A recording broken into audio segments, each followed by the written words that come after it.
Shri Kultar Singh Sandhwan, doctor Charandas Mahant, Shri Kuldeep Singh Pathania, Shri Pasang doctor Charandas Mahant, Shri लालरिंडियाना, Kuldeep Singh Pathania, मंच पर आए, पसांग डॉक्टर चरणदास महंत, श्री जगल लालरिंडियाना, कुलदीप सिंह पठानिया, मंच पर आए, पसांग डॉक्टर चरणदास महंत, श्री जगल लालरिंडियाना, कुलदीप सिंह पठानिया, मंच पर आए, पसांग डॉक्टर चरणदास महंत, श्री जगल लालरिंडियाना, कुलदीप सिंह पठानिया, मंच पर आए, पसांग डॉक्टर चरणदास महंत, श्री जगल लालरिंडियाना, कुलदीप सिंह पठानिया, मंच पर आए, पसांग डॉक्टर चरणदास महंत, श्री जगल लालरिंडियाना, कुलदीप सिंह पठानिया, मंच पसांग डॉक्टर चरणदास महंत, श्री जगल लालरिंडियाना, कुलदीप सिंह पठानिया, मंच पर आए, पसांग डॉक्टर चरणदास महंत, श्री जगल लालरिंडियाना, कुलदीप सिंह पठानिया, मंच पर आए, पसांग डॉक्टर चरणदास महंत, श्री जगल लालरिंडियाना, कुलदीप सिंह पठानिया, मंच पर आए, पसांग डॉक्टर चरणदास महंत, श्री जगल लालरिंडियाना, कुलदीप सिंह पठानिया, मंच पर आए, पसांग डॉक्टर। आप सबका बहुत स्वागत, अभिनंदन। आज ये तीसरा दिन जब हम इस राष्ट्रीय विधायक सम्मेलन के तीसरे दिन हैं। ये पहला राष्ट्रीय विधायक सम्मेलन एक ऐतिहासिक सम्मेलन जिसको आप सब लोगों ने ऐतिहासिक बनाया है और आप सब लोग इस इतिहास के साक्षी रहे हैं। ये पहली बार है बनाया है बड़े मंच पर हमारे तमाम सम्मानीय विधायक मौजूद हैं। तमाम विधान परिषद, विधानसभा के जो विधायक हमारे आए हैं देश के अलग अलग हिस्सों से, अलग अलग राज्यों से, आप सब यहाँ पर पधारे हैं और आप सबने इन तीनों दिन पे बहुत सारे अपने तजुर्बे को साझा किया है, अपने एक्सपीरियंसेस को एक दूसरे से बांटा है और इस मंच का यही उद्देश्य था। इस पूरे कार्यक्रम की कल्पना इसलिए की गई थी ताकि सब लोग एक साथ आएं और एक ऐसे गैर राजनीतिक मंच पर जुड़े जहां पर पार्टी लाइन से ऊपर उठकर एक दूसरे के साथ आप अपने अपने विचार साझा करें और एक दूसरे के तजुर्बे से सीखें। जो अच्छी बातें हैं हर राज्य के उसको एक दूसरे के साथ साझा करें। तो इसी मकसद से इस मंच को सजाया गया था। Absolutely. And history has shown us that the remarkable individuals possess the wealth of knowledge, experience, and wisdom that can inspire and shape our own lives. By actively engaging with their narratives, we can gain invaluable insights into their triumphs, their failures, and lessons learned. Their stories become a source of motivation, guiding us through our own challenges and helping us chart a path towards success. So let us open our hearts and minds to the tales of the talls.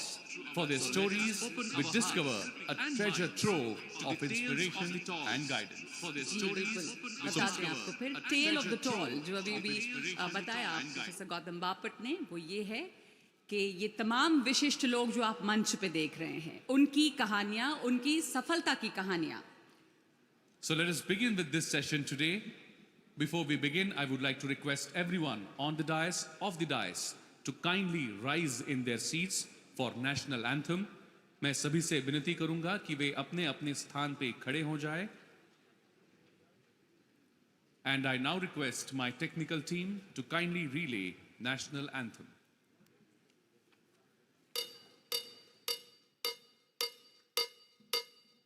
जनगण मन अधिनायक जय हे भारत भाग्य विधाता, पंजाब सिंध गुजरात मराठा द्राविड़ उत्कल गंगा, विंध्य हिमाचल यमुना गंगा, उच्चल जलधि तरंगा। तब शुभ नामे जागे, तब शुभ आशीष मागे, गाहे तब जय गाथा। जनगण मंगलदायक जय हे भारत भाग्य विधाता, जय हे जय हे जय हे जय जय जय जय हे।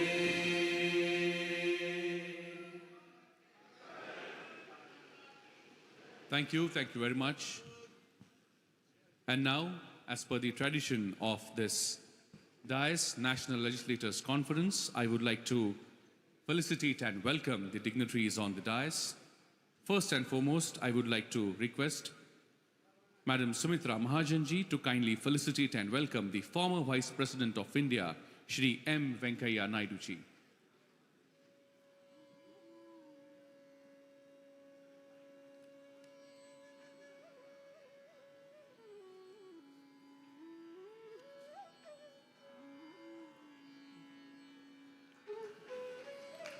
और अब आग्रह करूंगी डॉक्टर मीरा कुमार से कि वो सम्मान करें श्रीमती बृंदा करात का। श्रीमती बृंदा करात जो सोशल एक्टिविस्ट हैं, सीनियर लीडर रही हैं कम्युनिस्ट पार्टी ऑफ इंडिया की, रिक्वेस्ट करूंगी डॉक्टर मीरा कुमार से कि फेलिसिटेट करें बृंदा करात जी को।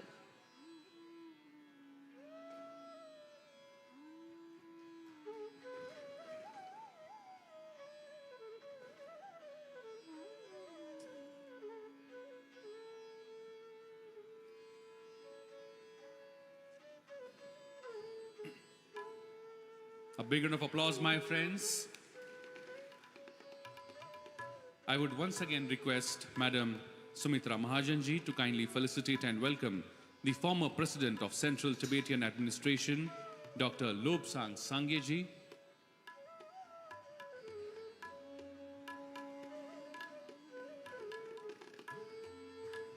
A big round of applause, my friends, for the presence of all these tall personalities for this very, very important session.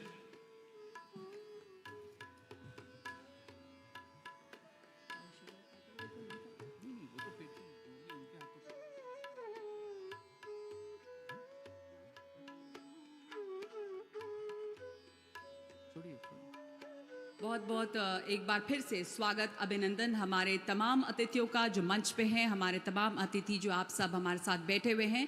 और अब समय है कि इस सत्र के बारे में आपको थोड़ी सी जानकारी और दे दें कि ये सत्र जो है वो क्या है। तो एक छोटी सी फिल्म के ज़रिए, एक ऑडियो विजुअल के ज़रिए आप देखेंगे कि क्या है आज का ये सत्र, क्या है ये टेल ऑफ द टॉल, यानी कि कहानियाँ उन तमाम शख्सियतों की जिन्होंने अपने लिए इस जीवन में एक छाप छोड़ी है। तो अपनी टेक्निकल टीम से आग्रह करेंगे कि एक ऑडियो विजुअल के जरिए आपको आज के सत्र के बारे में जानकारी दें।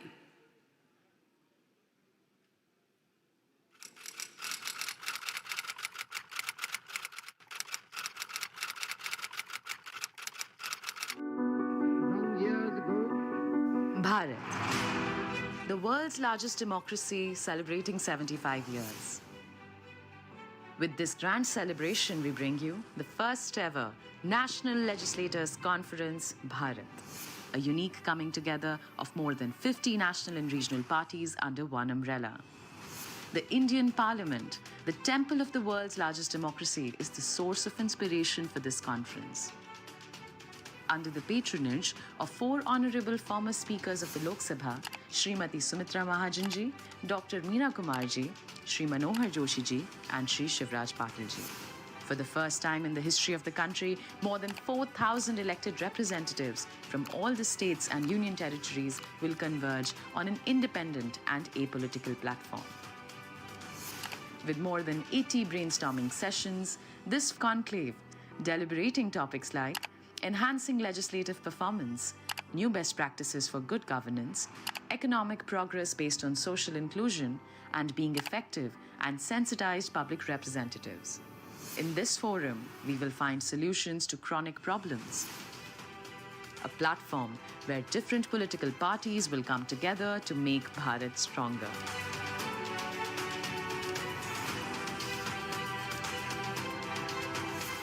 Where the youth will get inspired to enter politics. A new dawn of good governance, leadership, democracy, education, and world peace. आजादी के बाद देश आज जहां पहुंचा है, उसमें इस देश के सभी प्रधानमंत्रियों का योगदान है. The patrons and advisors of this grand mission have already met at Pune, New Delhi, and Mumbai to discuss the details of this iconic conference. The seed was planted in 2005 with the setting up of the MIT School of Government, the aim of which was to give formal political training to the youth. In 2011, MIT School of Government organized the largest youth parliament, Bharatiya Chhatra Sansad.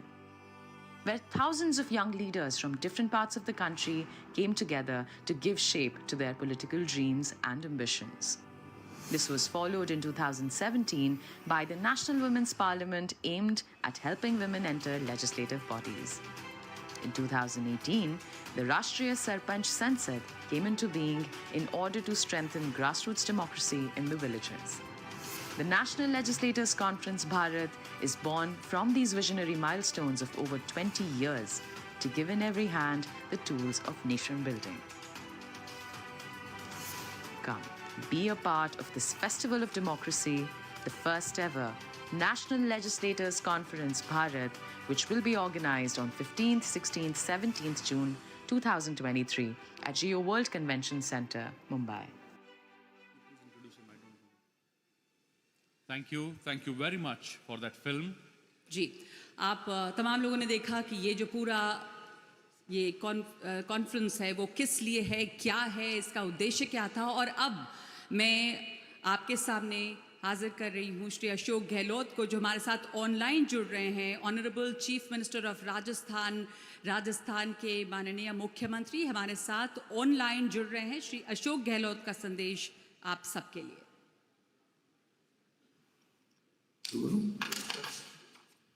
Can you hear us, sir? परम आदरणीय वेंकैया नायडू जी, आदरणीय नितिन गडकरी जी, शिवा पाटिल जी, श्रीमती मीरा कुमार जी, सुमित्रा महाजन जी, वृंदा कावत जी, प्रतिभा चौहान साहब, हमारे speaker Rajasthan में doctor CP Joshi जी, राहुल कराज जी और तमाम उपस्थित विधानसभाओं के माननीय अध्यक्षगण, उपाध्यक्षगण, विधान परिषद और विधानसभाओं के तमाम अध्यक्षगण और विधायकगण, विधान परिषद के सदस्यगण, मुझे बहुत प्रसन्नता है कि पहली बार ये आयोजित हो रहा है राष्ट्रीय स्तर पर विधायक सम्मेलन। अच्छी पहल है। मैं तमाम आयोजकों को इसके लिए बहुत बहुत मुबारकबाद पेश करता हूँ। पूरे देश के विधायकों का एक साथ संवाद करना लोकतंत्र के लिए शुभ संकेत है। मुझे खुशी है कि सम्मेलन में विधानसभा विधान परिषदों के 25 वर्ष बाद की जिम्मेदारियों पर चर्चा हो रही है। ये सम्मेलन पार्टी विचारधारा को छोड़कर एकता और समरसता के लिए समर्पित होना भी मैं समझता हूँ कि एक अच्छी शुरुआत है। इस प्लेनरी सेशन का topic tale of the tall leadership मंत्र है, जो बहुत ही प्रासंगिक है, नई जनरेशन के लिए एक प्रेरणादायक है। हम जानते हैं कि देश में लगभग 4,000 विधायक और 800 सांसद हैं। लगभग 125 करोड़ के देश में लगभग 5,000 लोग नीति निर्धारक हैं, जिनके ऊपर बहुत बड़ी जिम्मेदारी है। इन 5,000 लोगों की जो जितनी लीडरशिप क्वालिटी होगी, उनकी अपनी प्रतिबद्धता होगी, उनकी जीवन शैली होगी, उसी प्रकार से मैं समझता हूँ कि देश की जनता को मैसेज आएगा। राजनीति में आने के बाद में हम सब पब्लिक प्रॉपर्टी रहते हैं, जनता के ट्रस्टी हैं। मेरा शुरू से मानना रहा कि राजनीति सेवा का माध्यम है। पूरी ईमानदारी, निष्ठा, प्रतिबद्धता, जनता की सेवा करना ही हमारा परम धर्म होना चाहिए। अपनी पार्टी और विचारधारा के लिए समर्पित और प्रतिबद्ध रहना एक बहुत बड़ा गुण होना चाहिए, क्योंकि पार्टियों में अप एंड डाउन चलते रहते हैं। तो कई बार लोग लालच के अंदर पार्टी बदल देते हैं, जो नहीं होना चाहिए। नई पीढ़ी को गलत संदेश जाता है। जितना हम अपने जीवन में ये लड़े विचारधारा की हमारी है, कोई दुश्मनी नहीं है विपक्ष के साथ में, लोकतंत्र के अंदर इसलिए जरूरी है कि हम अपनी विचारधारा के लिए पक्के रहें, प्रतिबद्ध रहें, निष्ठावान रहें और किसी भी कीमत पर हम दस बदल करने के लिए सोचें। आजकल हॉर्स ट्रेडिंग से सरकारें गिराई जाती हैं और विधायक में भागीदार बनते हैं। ये बहुत ही चिंता का विषय होना चाहिए देश के लिए। वो एक पार्टी का सवाल नहीं है। देश के लिए अगर हॉर्स ट्रेडिंग होगी, सरकारी गिराई जाएगी, तो लोकतंत्र के मायने क्या रह जाते हैं। 75 साल हो गए हमारी आज़ादी को। 75 साल में हमारे देश में जिस प्रकार से लोकतंत्र कायम रहा, मजबूत रहा, पाकिस्तान हमारे साथ में आज़ाद हुआ और बार बार सैनिकों का शासन हुआ, लोकतंत्र की हत्या हुई। हमारे मुल्क का सौभाग्य है कि हम लोग 75 साल के बावजूद भी यहाँ पर एकता अखंडता रहा हमारा मुल्क। इंदिरा गांधी जान चली गई, कोई खालिस्तान नहीं बनने दिया। लोकतंत्र की जड़ें मजबूत रही, सरकारें बदलती रही शांतिपूर्वक। और ये बहुत बड़ी खासियत है पूरी दुनिया के मुल्कों में हमारा सम्मान देश का, इसलिए कि गांधी का देश है, ये लोकतंत्र यहाँ मजबूत है, इसलिए हमारा मान सम्मान पूरे देश के अंदर होता है। इसलिए मेरा मानना है कि राजनीति में आने के बाद में नई पीढ़ी को प्रेरणा मिलनी चाहिए कि हम राजनीति में कितने ऊंचे पद पे पहुंच जाएं, परंतु ह्यूमिलिटी हमारे साथ रहनी चाहिए। हम नम्र रहें, हमारा व्यवहार ऐसा हो जो लोग उससे इम्प्रेस हो, सादगी के साथ रहे, ईमानदारी के साथ राजनीति करें, तब जाके हम देश को नई पीढ़ी को सुपुर्द करेंगे। तो मैं समझता हूँ अपना कर्तव्य निभाएंगे। अगर हमारे अंदर करप्शन की शिकायत आती रहेगी, बढ़ती जाएगी, सभी तरह से अगर हम लोग वो प्रेरणा नहीं दे पाएंगे नई पीढ़ी को, आने वाली जनरेशन क्या कहेगी हमें, जिसके लिए आपका 25 साल के बाद में क्या जिम्मेदारी हो, वो आपने विषय भी रखा है। अन्याय हो, अत्याचार हो, उत्पीड़न हो, जनप्रतिनिधि भी चाहिए किसी कीमत पर उनके साथ नहीं दिखे हुए, उनकी सिफारिश नहीं करी, चाहे वो कितने नजदीक का आदमी है, परिवार का आदमी है, तब भी उनको चाहिए मजबूती के साथ में वो न्याय सुनिश्चित करने के लिए काम करे। ये हमारा ध्येय होना चाहिए। जब जाके एमएलए एमपी हम सब की जो है जो क्रेडिबिलिटी है समाज में बनी रहेगी, तभी जाके हम लोग गुड गवर्नेंस दे सकते हैं। मैंने पहले कहा कि कोई हमारे दुश्मनी किसी से नहीं है, यही भाव होना चाहिए। पहले जमाने में हम सुनते थे असेंबली के अंदर या पार्लियामेंट के अंदर कितनी गर्मा गर्म बहस होती थी, आरोप लगते थे, जैसे बाहर निकलते थे लॉबी के अंदर, और वही पक्ष विपक्ष के लोग प्यार से, मोहब्बत से, भाईचारे से हंसी मजाक करते थे। ये टेंडेंसी जो थी, आज उसके लौटाने की आवश्यकता है। आज धीरे धीरे दुश्मनियों में बदलती जा रही है, तनाव दिखता है पक्ष विपक्ष के अंदर। उसको समाप्त करने के लिए जो सत्ता वाली पार्टियां होती है, केंद्र में हो चाहे राज्य में हो, सत्ता पक्ष की जिम्मेदारी है इस भूमिका को निभाने के लिए वो पहल करे। विपक्ष पहल नहीं करेगा, पहल करनी पड़ेगी जो शासन के अंदर, उनको पहल करनी पड़ेगी। और आज आवश्यकता है केंद्र में भी और राज्यों के अंदर भी। अगर आपने इतना बड़ा सम्मेलन किया, मैं तमाम आयोजकों को, जो हमारे स्पीकर रहे हुए हैं पूरे लोकसभा के, और सबने मिलकर जो किया है, बहुत बड़ी पहल करी है और ये बहुत सफल हो रहा है, क्योंकि पहला सम्मेलन है। धीरे धीरे आने वाले वक्त में और ज़्यादा मजबूती के साथ में ये कामयाब होगा। मेरा मानना है कि आज जो आपने विषय रखा है, विषय के आधार पर हम लोग चलेंगे तो आने वाले वक्त में हो सकता है कि नए माहौल के साथ में देश का नई दिशा देने में कामयाब हो पाएंगे। मेरा मानना है कि कुछ जो है फैसले डॉक्टर मनमोहन सिंह जी और सोनिया गांधी जी के वक्त हुए थे, यूपीए गवर्नमेंट वक्त में। आज़ादी के बाद में पहली बार अधिकार आधारित युग की शुरुआत हुई। लोकसभा में कानून पास हुए, नरेगा का, आरटी का, एनएफएसए का। ये कानून कोई मामूली बात है, नरेगा का होना बहुत बड़ी बात है। आरटीआई है, आरटी है, एनएफएसए, ये कानून बना के हमने अधिकार दिए जनता को। अब जो नई पहल करने का आपने जो विचार व्यक्त किया है, आज हमने प्रयास किया राजस्थान में राइट टू हेल्थ। पूरे देश के अंदर एकमात्र राजस्थान राज्य है जिसने राइट टू हेल्थ एक्ट बनाया है। 25 लाख हम लोगों ने इंश्योरेंस दिया है, सारे इलाज फ्री है, प्राइवेट के अंदर ही और पब्लिक के अंदर भी। बहुत बड़ा इम्पैक्ट इसका हुआ राजस्थान के अंदर। ऐसे हमने कई नवाचार किए राजस्थान के अंदर। इंदिरा गांधी के नाम से हमने शहरों में रोजगार नरेगा शुरू किया है। जैसे नरेगा है गाँव के अंदर, ये शुरू किया गया है। मेरा प्रधानमंत्री जी को मैंने पत्र लिखे हैं और मैंने रिक्वेस्ट करी है, आप right to social security act लाएं। वक्त आ गया है कि पूरे देश के लोगों को, जैसे विदेशों के अंदर जो नीडी है उनको वीकली पैसा मिलता है, फोर्टनाइटली मिलता है, उसी ढंग से हमारे मुल्क के अंदर भी आज मजदूर काम करता है 55 साल 60 साल के बाद में उसका जो उसकी बॉडी है वो काम नहीं कर सकती है मजदूरी के लिए। ठेले वाला है, गरीब आदमी है, उसको कम से कम जिंदगी में सोशल सिक्योरिटी मिली पक्की, जिससे कि वो आराम से अपने परिवार का भरण पोषण कर सके। कई बार बुजुर्ग आदमी के उनके बेटे होते हैं, पोते हैं, तो वो इस लायक नहीं होते हैं चला सके फैमिली को। तो धीरे धीरे तमाम देश के अंदर सोशल सिक्योरिटी लागू होनी चाहिए। ये थीम भारत सरकार को मैं समझता हूँ कंसिडर करना चाहिए।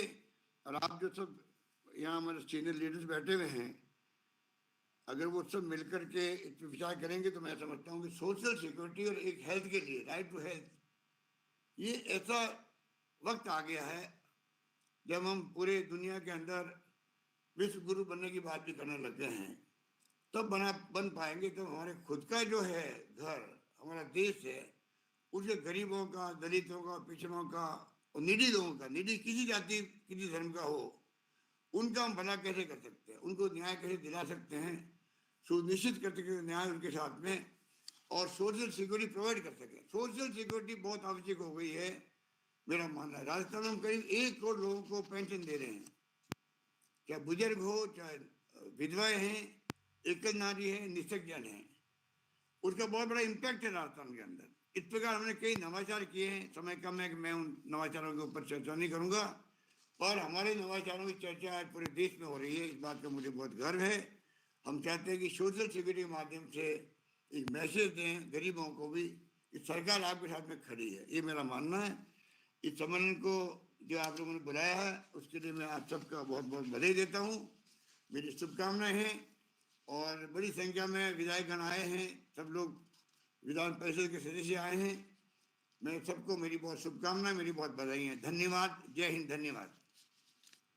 Thank you very much, sir. Thank you very much for taking time out for all the honorable MLAs and MLCs from all across the Bharat. बहुत बहुत धन्यवाद कि आपने आपके बिजी शेड्यूल से समय निकाला और फर्स्ट नेशनल लेजिस्लेटर्स कॉन्फ्रेंस में शामिल हुए। Thank you very much. My friends, this is the beauty of this session where we listen to the views and experiences of such tall personalities. And now we have with us one more such tall personalities in online mode. We have with us Shri Prithviraj Chauhan ji, who is a seasoned politician who has made a significant contribution to Indian politics, serving as the Chief Minister of Maharashtra from the year 2010 to 2014. Shri Chauhan ji has showcased a leadership, skill and policy expertise. With the strong focus on development and governance, he has played a crucial role in shaping the political landscape of Maharashtra and beyond. I'm really happy to share with you that Prithviraj Chauhan ji has been associated with Sri Rahul Karaj sir for more than a decade now, and he was instrumental and I would say a prime force and the motivation while the MIT School of Government was being founded. We are really honored to have him here today. He wanted to come physically in person, but unfortunately because of some unforeseen meetings and circumstances, he couldn't make it. But it's our good fortune that he's here with us online. So if he could hear us, I would like to welcome him with a big round of applause. I would like to request everyone in the audience to please welcome him with a round of applause. Thank you. Sir, can you hear us? I think we are not able to hear him. Technical team, can you please... Can you hear me now? Yes, sir. Thank you so much, sir. Over to you. No. Thank you. I'm sorry that I could not join you in person. Let me first congratulate the organizers, the MIT group, for conceiving this gigantic event for the first time in the country, where so many legislators from across the country, from across the party lines, have assembled together to strengthen the future of India's democracy. I've been involved in planning this event with Rahul for some time. Rahul was kind enough to invite me for a couple of meetings, and I had given some of my ideas. This was, of course, I couldn't be here today because I had to be away from Bombay for a party meeting. As the legislators from across the country are joined here today in a massive gathering for the first time ever in our country, and perhaps I don't think anywhere else in the developing world such a gathering has ever been put together. I think I must compliment the organizers and Mr. Vishwanath Karad, Rahul Karad, and the entire MIT team, and others who have these senior leaders from the country, the former speakers of the Lok Sabha, who have been kind enough to grace the occasion.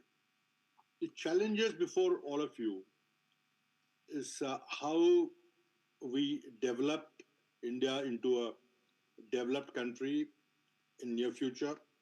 The dream that our Prime Minister has for India to make India a developed country by 2047, when we celebrate 100 years of our independence. There are challenges.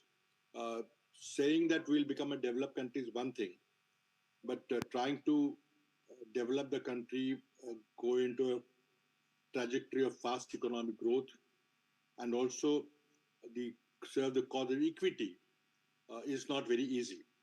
Of course, we all would like India to become prosperous, wealthy, and remove the endemic poverty, the lack of education, the ill health, and all that as soon as possible. But bigger challenge, I think, before us today is how India remains a liberal democracy, a democratic republic that our founding fathers conceived us to be.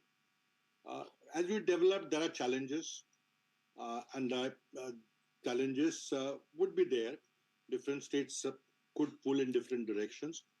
But the idea of India that was conceived by the founding fathers when we founded the republic, when we wrote our constitution, that India should not be allowed to slip out of our hands. The liberal democracy that we conceived, a secular democracy that we conceived, must be strengthened, because that alone will ensure that India becomes a prosperous country, a developed country in near future. If you lose that dream, if you lose that ideal, then I think mere economic growth rate without equity, without justice, without brotherhood, and without true liberty will be meaningless. We have in the past slipped a little as far as our freedoms are concerned, whether it is a media freedom, whether it's a democratic index. And I think some people argue that it's bound to happen as we develop, but I don't agree. I think we must, while we develop, we must preserve our democratic republic, our secular democracy, freewheeling democracy with its problems and all. But we cannot, in order to achieve faster development, give up this ideal of a democratic republic. There are countries, there are examples in the world where a more authoritarian regimes have developed faster. And we are given examples of East Asian countries, we're given example of China and some other countries. But I would never sacrifice the idea of India that was conceived when our republic was founded. But the dream of being a developed country in a short time is something to be cherished, and I definitely cherish it. You have before you a large agenda. One of the immediate challenges which legislators face today is what to do with the anti-defection law. The anti-defection law, as it was conceived in 1985 by late Rajiv Gandhi, with the particular events happening around us, that served us to some extent. It had faults, and then there was a major overhaul of the anti-defection law in 2003. And we have today the law as it stands, which was amended in 2003. Apparently, that law has not worked.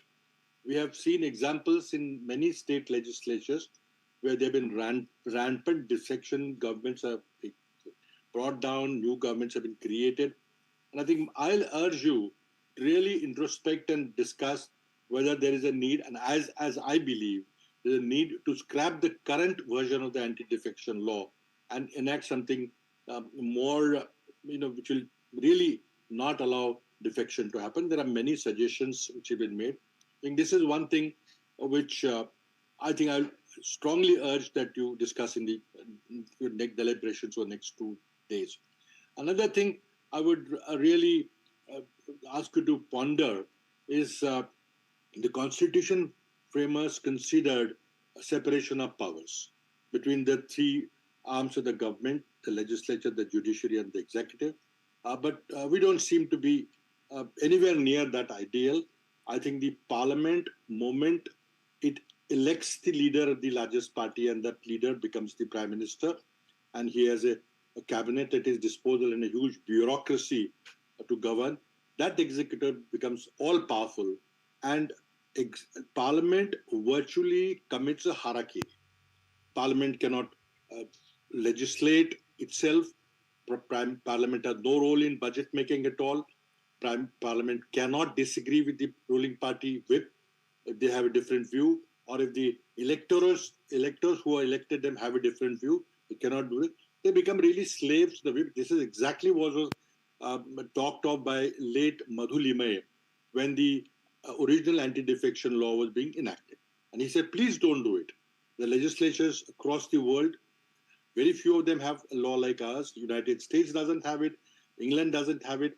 I think we need to really recorrect the separation of powers and empower the legislature a little more. And one thing to do that will be to eliminate the anti-defection law entirely, so legislatures can act on their own in all matters. In the United States, we know that even the appointment of Supreme Court justices is at the behest of the Congress.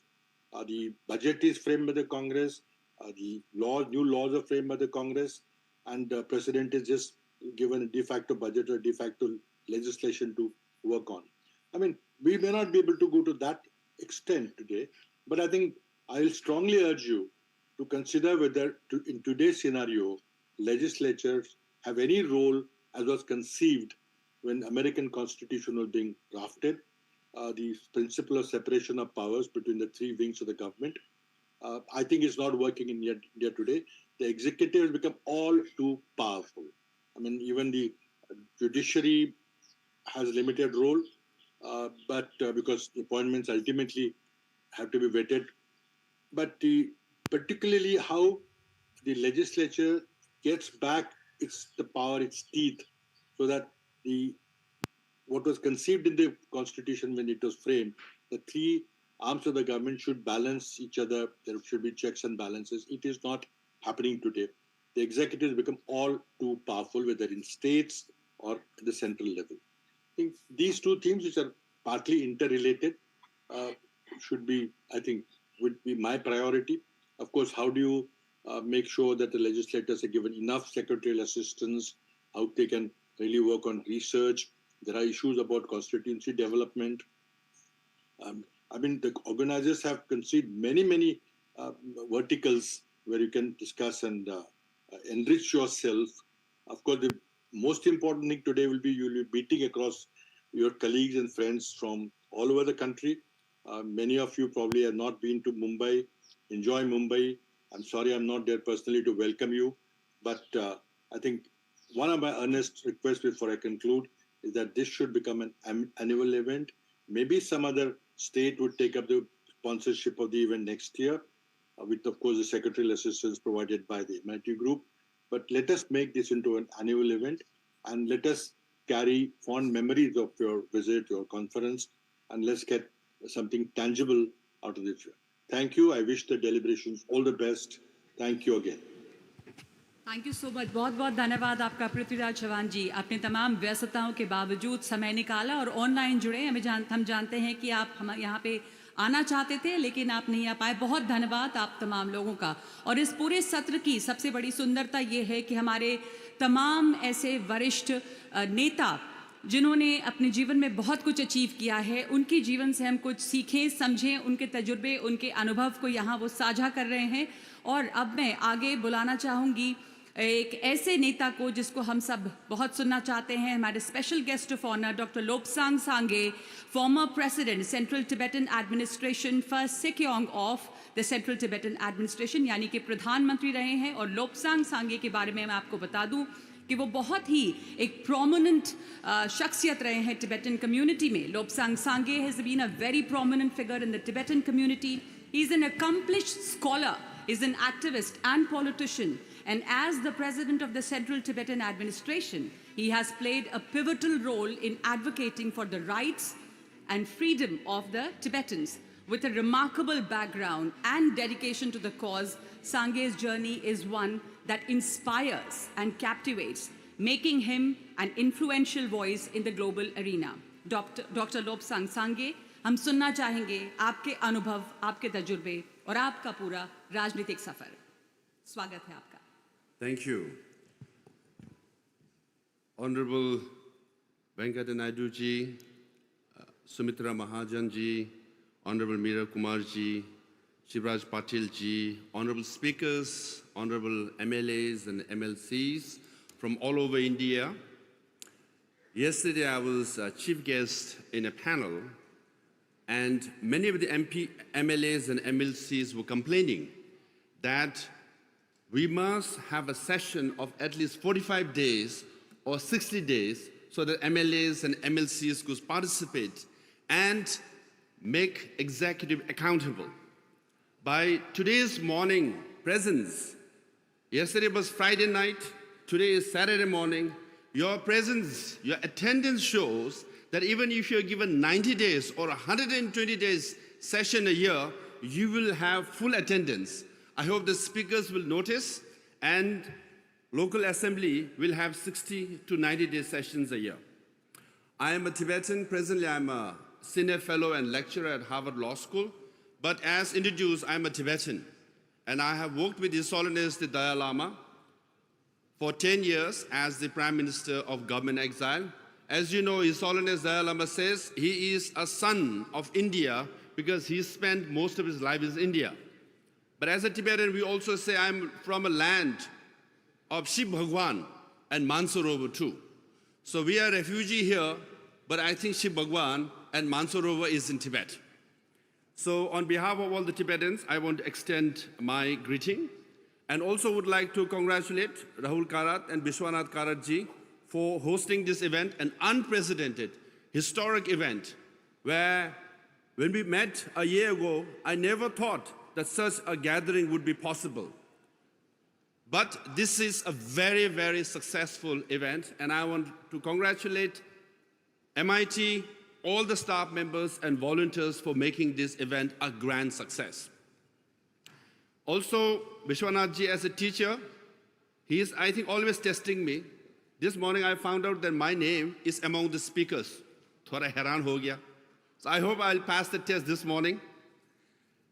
The agenda or the issues yesterday Honorable Meera Kumar ji mentioned, which is also listed in the programs, are casteism, criminalization, communalism, corruption, colonial mindset, and climate change. 6 C's ko kaise challenge kare?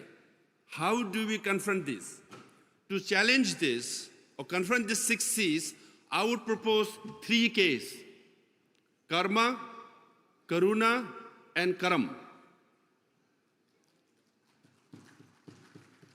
If you think this is your karma to be MLA and MLCs, if you have karuna in your heart, आपका कर्म, आपका कर्तव्य, आपका काम क्या होगा? जनता का सेवा. Because the priorities are wrong. Why we have all these problems? Number one, people elect you, but once elected, people started thinking about individual, my own interests, or my faction's interests, group interests, party's interests. Nation interests come later, and people's interests come last.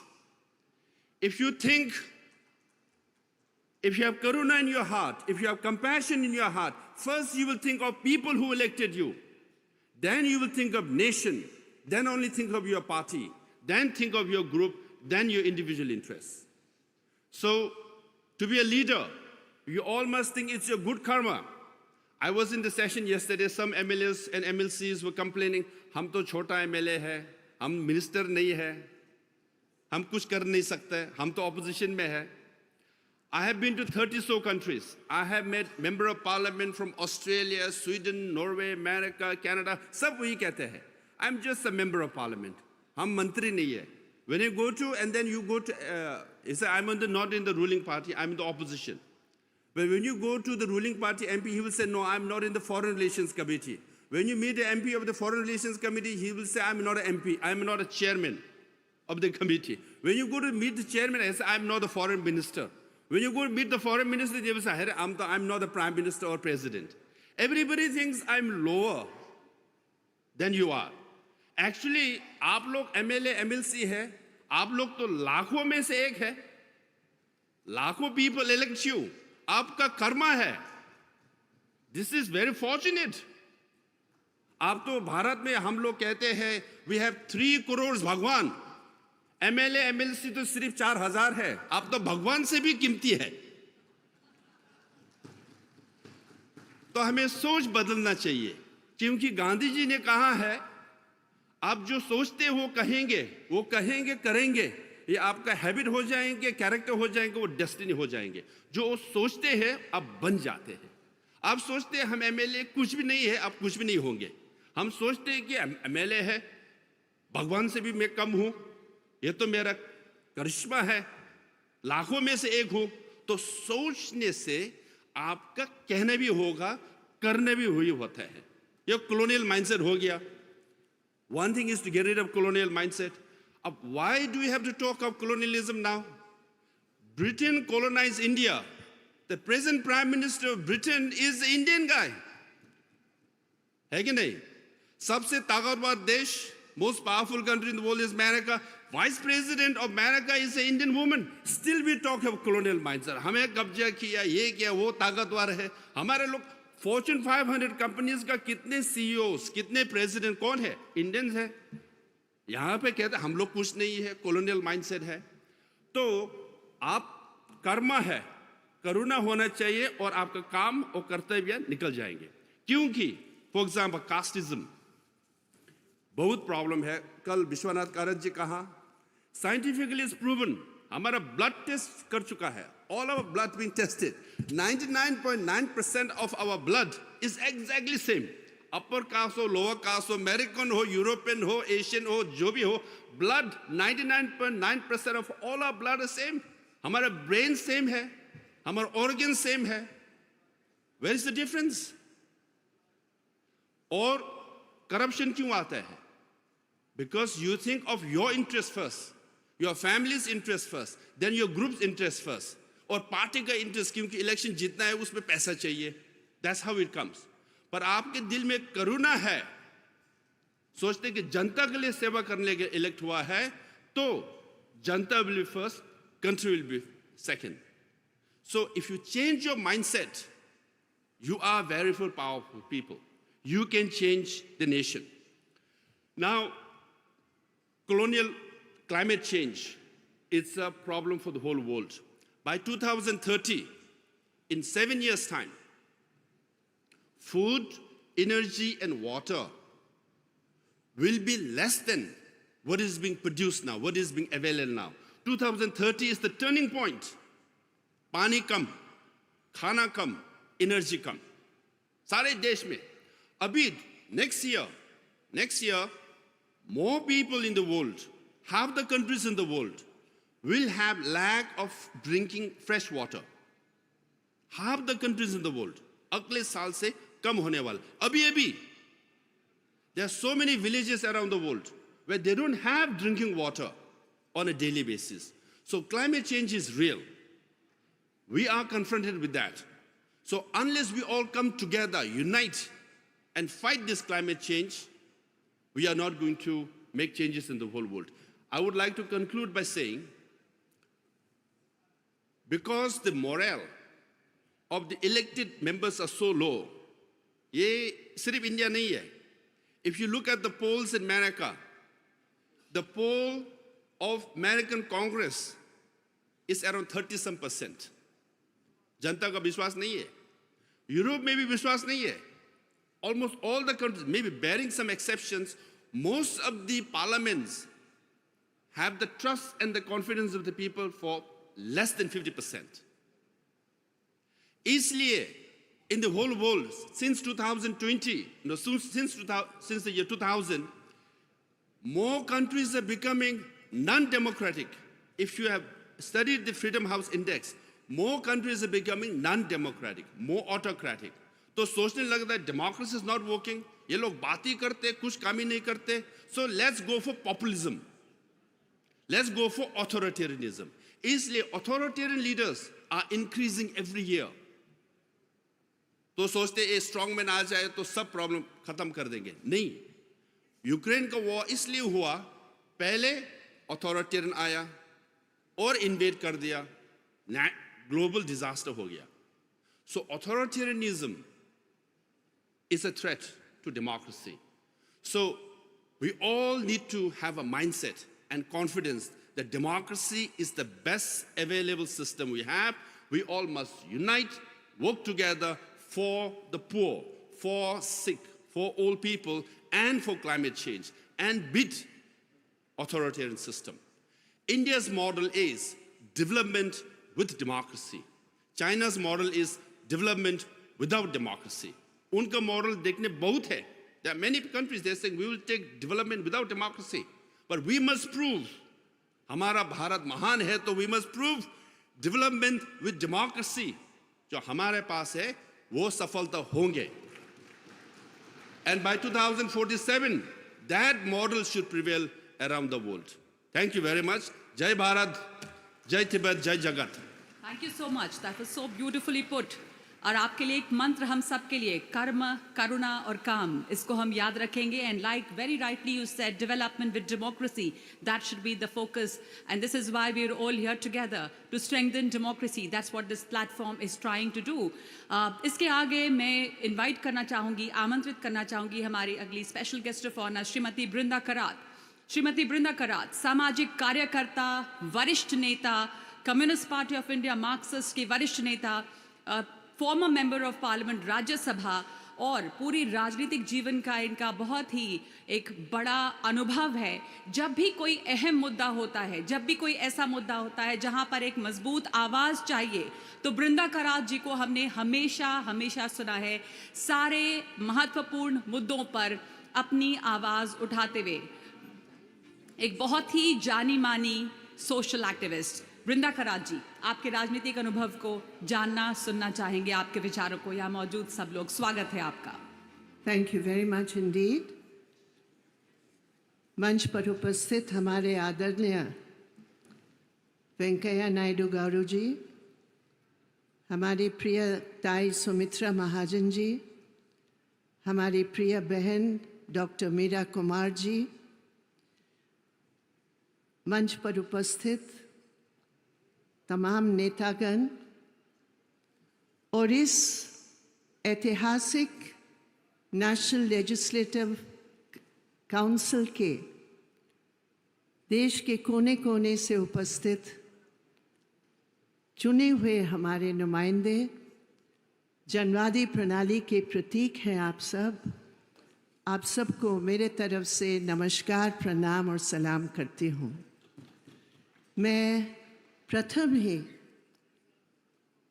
Vishwanath कारत जी और राहुल कारत जी को बधाई देना चाहती हूँ कि उन्होंने इतनी हिम्मत दिखाई, इतना रिस्क लिया कि जिस समय हमारे पॉलिटिक्स में इतनी तीखापन आ गया है, लेकिन इन्होंने रिस्क लेकर ये तय किया, all for India, together for India, Bharat के लिए हम सब एक हैं.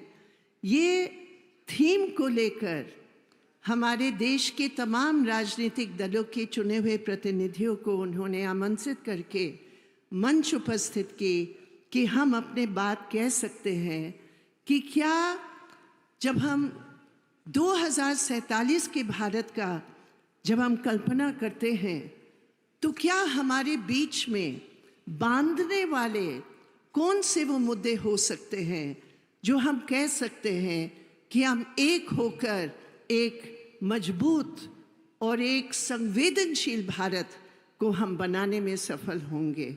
तो मैं आपको बधाई देती हूँ राहुल जी, आपका पूरा जो कंसेप्चुलाइजेशन है वो वाकई में बहुत ही है। इनफैक्ट आपकी इजाज़त से मैं आपसे रिक्वेस्ट करूँगी कि आप आइए मंच पर और लोगों को आपका स्वागत करने के लिए आप मौका दीजिए। आइए राहुल जी, ताकि सभी जो यहाँ है वो आपको बधाई दे सकते हैं। You have done a wonderful job and your concept and conceptualization has been very inspiring. मैंने देखा यहाँ कल भी और आज भी कि हमारे महिला MLAs आए हैं, MPs आए हैं। अभी भी हमारे देश में जब हम 2047 के बाद सोचते हैं, पार्लियामेंट का बहुत सुंदर बिल्डिंग बन गया है। मैं उम्मीद करती हूँ कि आज जो हालात हैं हमारे महिलाओं की प्रतिनिधित्व के, एवरेज अगर हम हिंदुस्तान के लिए तो वी आर अराउंड 7% एवरेज हमारे पूरे देश में। और हमारे यहाँ जो महिलाएं आए हैं वो सब जानते हैं कि एक एक इंच के लिए उनको कितनी संघर्ष और कुर्बानी देनी पड़ती है हमारे इस पुरुष प्रधान समाज में। तो मैं उम्मीद करती हूँ कि आप सबकी मदद से 2047 के भारत में कम से कम 50% हमारी महिलाएं प्रतिनिधित्व वहाँ होंगे उस पार्लियामेंट में। मैं ये ज़रूर आशा करती हूँ आप सबकी मदद से। हमारे देश का एक परंपरा है कि पुरुष महिलाएं एक होकर हिंदुस्तान की आज़ादी के लिए लड़े हैं और एक होकर हमारे संविधान का तमाम इक्वालिटी की प्रावधान एक होकर किए हैं। मैं उम्मीद करती हूँ कि आप सब अपने असेंबलीज़ में और पार्लियामेंट में विमेंस रिजर्वेशन बिल को पारित करके आप मदद करेंगे कि 2047 में एक समृद्ध और श्रेष्ठ भारत में महिलाएं भी श्रेष्ठ जगह पाएंगे, ये मैं उम्मीद करती हूँ। आज जब हम बैठे हैं, मैंने देखा नॉर्थ ईस्ट से हमारे बहुत सारे साथी आए हैं। आज उन सब की मन भारी है क्योंकि आज हमारे देश के कोना मणिपुर में एक बहुत संवेदनशील, मैं शब्द इस्तेमाल करूंगी, स्थिति बनी हुई है। जब हम 2047 के भारत का कल्पना करते, आपकी बहस में भी और कल जो जिस पैनल में मैं थी, ये भी एक मुद्दा उठा था कि हमारी मजबूती भारत की यूनिटी इन डाइवर्सिटी है। और नॉर्थ ईस्ट हमारे देश की एक ऐसा हिस्सा है जहाँ ये कॉन्सेप्ट जो दुनिया को हमने दिया, यूनिटी इन डाइवर्सिटी, वो कॉन्सेप्ट नॉर्थ ईस्ट में जिंदा है। हमारी पहचान, हमारी आइडेंटिटी, हर ट्राइबल ग्रुप की, हर कम्युनिटी की आइडेंटिटी का एक महत्व है।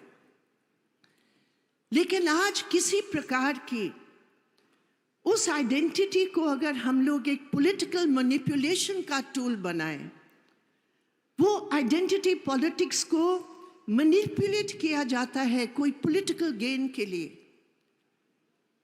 और उस पहचान की जो अधिकार है वो बुलडोज किया जाए, तो ये एक सबक है हमारे लिए।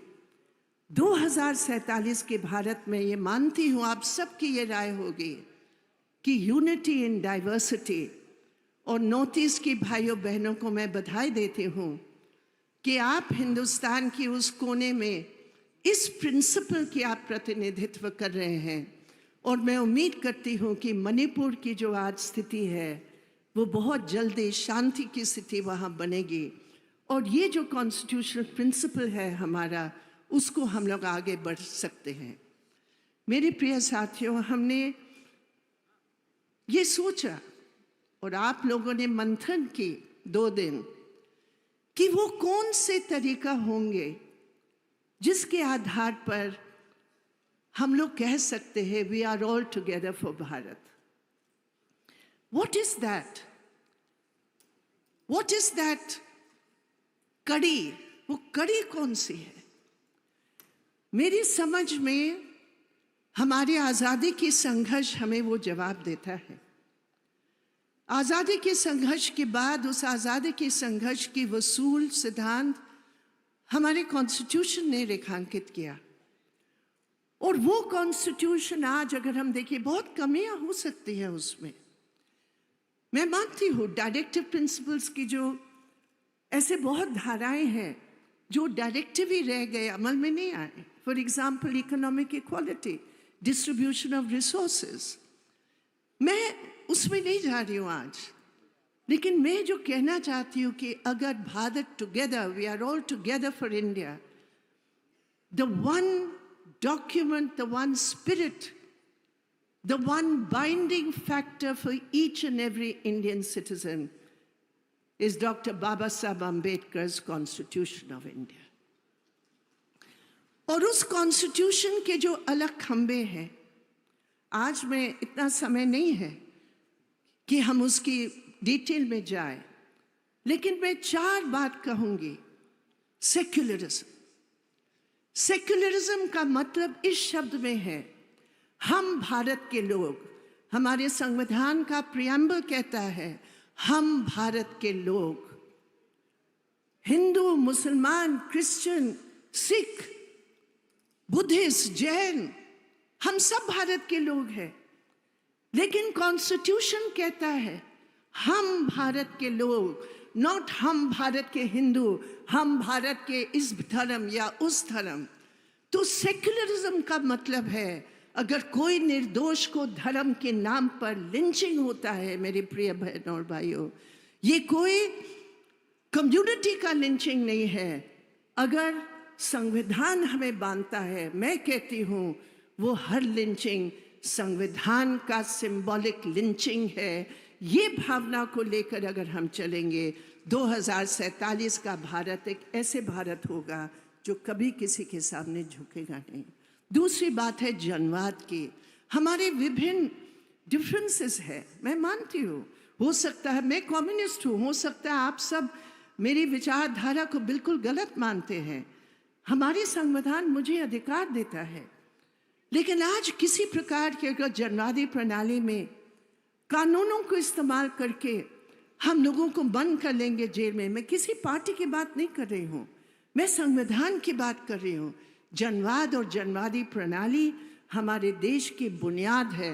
पृथ्वीराज चौहान जी ने बहुत सारे बताए हैं, आप लेजिस्लेटर्स हैं, आप जानते हैं आज क्या कॉर्पोरेट का पैसा कैसे हमारे चुनाव की मैदान को प्रदूषित कर रहा है। मैं ऐसी पार्टी में हूँ जहाँ मजदूर किसानों की पार्टी है। मैं आपको बता रही हूँ आज चुनाव लड़ना हमारे लिए कितना मुश्किल है, कितना करोड़ों रुपया खर्च करना आप जानते हैं। आप लड़ते हैं, आप संघर्ष करते हैं, तो ये हमें इलेक्टरल रिफॉर्म के रूप में देखना पड़ेगा। जनवाद पैसा के साथ नहीं जुड़ना चाहिए। ये सिर्फ मैं कहती हूँ आने वाले दिनों में 2047 का जनवाद जो भारत का होगा, let it not be linked to money and money power, ये मैं ज़रूर कहूँगी। तीसरी बात सोशल जस्टिस, महिलाओं के बारे में मैंने कहा, मैं दलितों की बात करती हूँ। ये क्यों है आज भी हमारे देश में? संविधान बिल्कुल स्पष्ट है, क्यों है आज भी एक दलित घोड़ी पर नहीं चल सकता है, शादी के लिए उसको उतारा जाएगा क्योंकि वो दलित है। मैं जानती हूँ बहुत हम लोग आगे बढ़े हैं, मनुवाद के विचार में हमारे संविधान ने कोई स्थान नहीं दिया है, लेकिन मेरे प्रिय साथियों मैं कहती हूँ a mother of democracy cannot coincide with or coexist with a caste system। तो मैं ये कहूँगी कि दलितों के जो संघर्ष है और दलितों की जो अधिकार है वो मैं कहूँगी वो ज़रूर उसमें रहना चाहिए। और आखिर मैं बात कहूँगी कि जो हमारे जो मुख्य सवाल है जस्टिस की, इकोनॉमिक जस्टिस की, हम एक ऐसे 2047 का देश चाहेंगे मेरे प्रिय साथियों, उस देश में बराबरी हो, मजदूर किसान जो धन तैयार करता है वो धन मजदूर किसानों के हाथों में हो। ये भी मैं अपील करूंगी कि एक साथ मिलकर हम लोग उस प्रकार की एक भारत बनाएं जो सबके लिए बराबर का अधिकार होगा। आप क्षमा कहेंगे कि अगर मेरे शब्दों ने किसी को डिस्टर्ब किया है। मैं संविधान की बात कह रही थी। मैं समझती हूँ हम लोग सब संविधान के प्रति खड़े होंगे। बहुत बहुत धन्यवाद, बहुत बहुत शुक्रिया राहुल जी। फिर मैं आपको शुक्रिया अदा करती हूँ। Thank you. Thank you very much, madam. Thank you very much for your thoughts, and thank you very much for sharing your wisdom with everyone in the audience. My friends, the platform of National Legislators Conference has truly, or rather it's truly becoming international, and many tall personalities from all across the globe are willing to join the platform of National Legislators Conference. Right now, we have with us a video message of the Honourable Prime Minister of Ireland, Dr. Leo Varadkar. Dr. Leo Varadkar is an influential Irish politician with a medical background. He brought a unique perspective to politics, spearheading healthcare reforms. Known for his progressive stance, Mr. Leo played a crucial role in addressing social issues and promoting economic growth. It is indeed our honor that he had shared his message with the National Legislators Conference. I request my technical team to kindly relay the video message.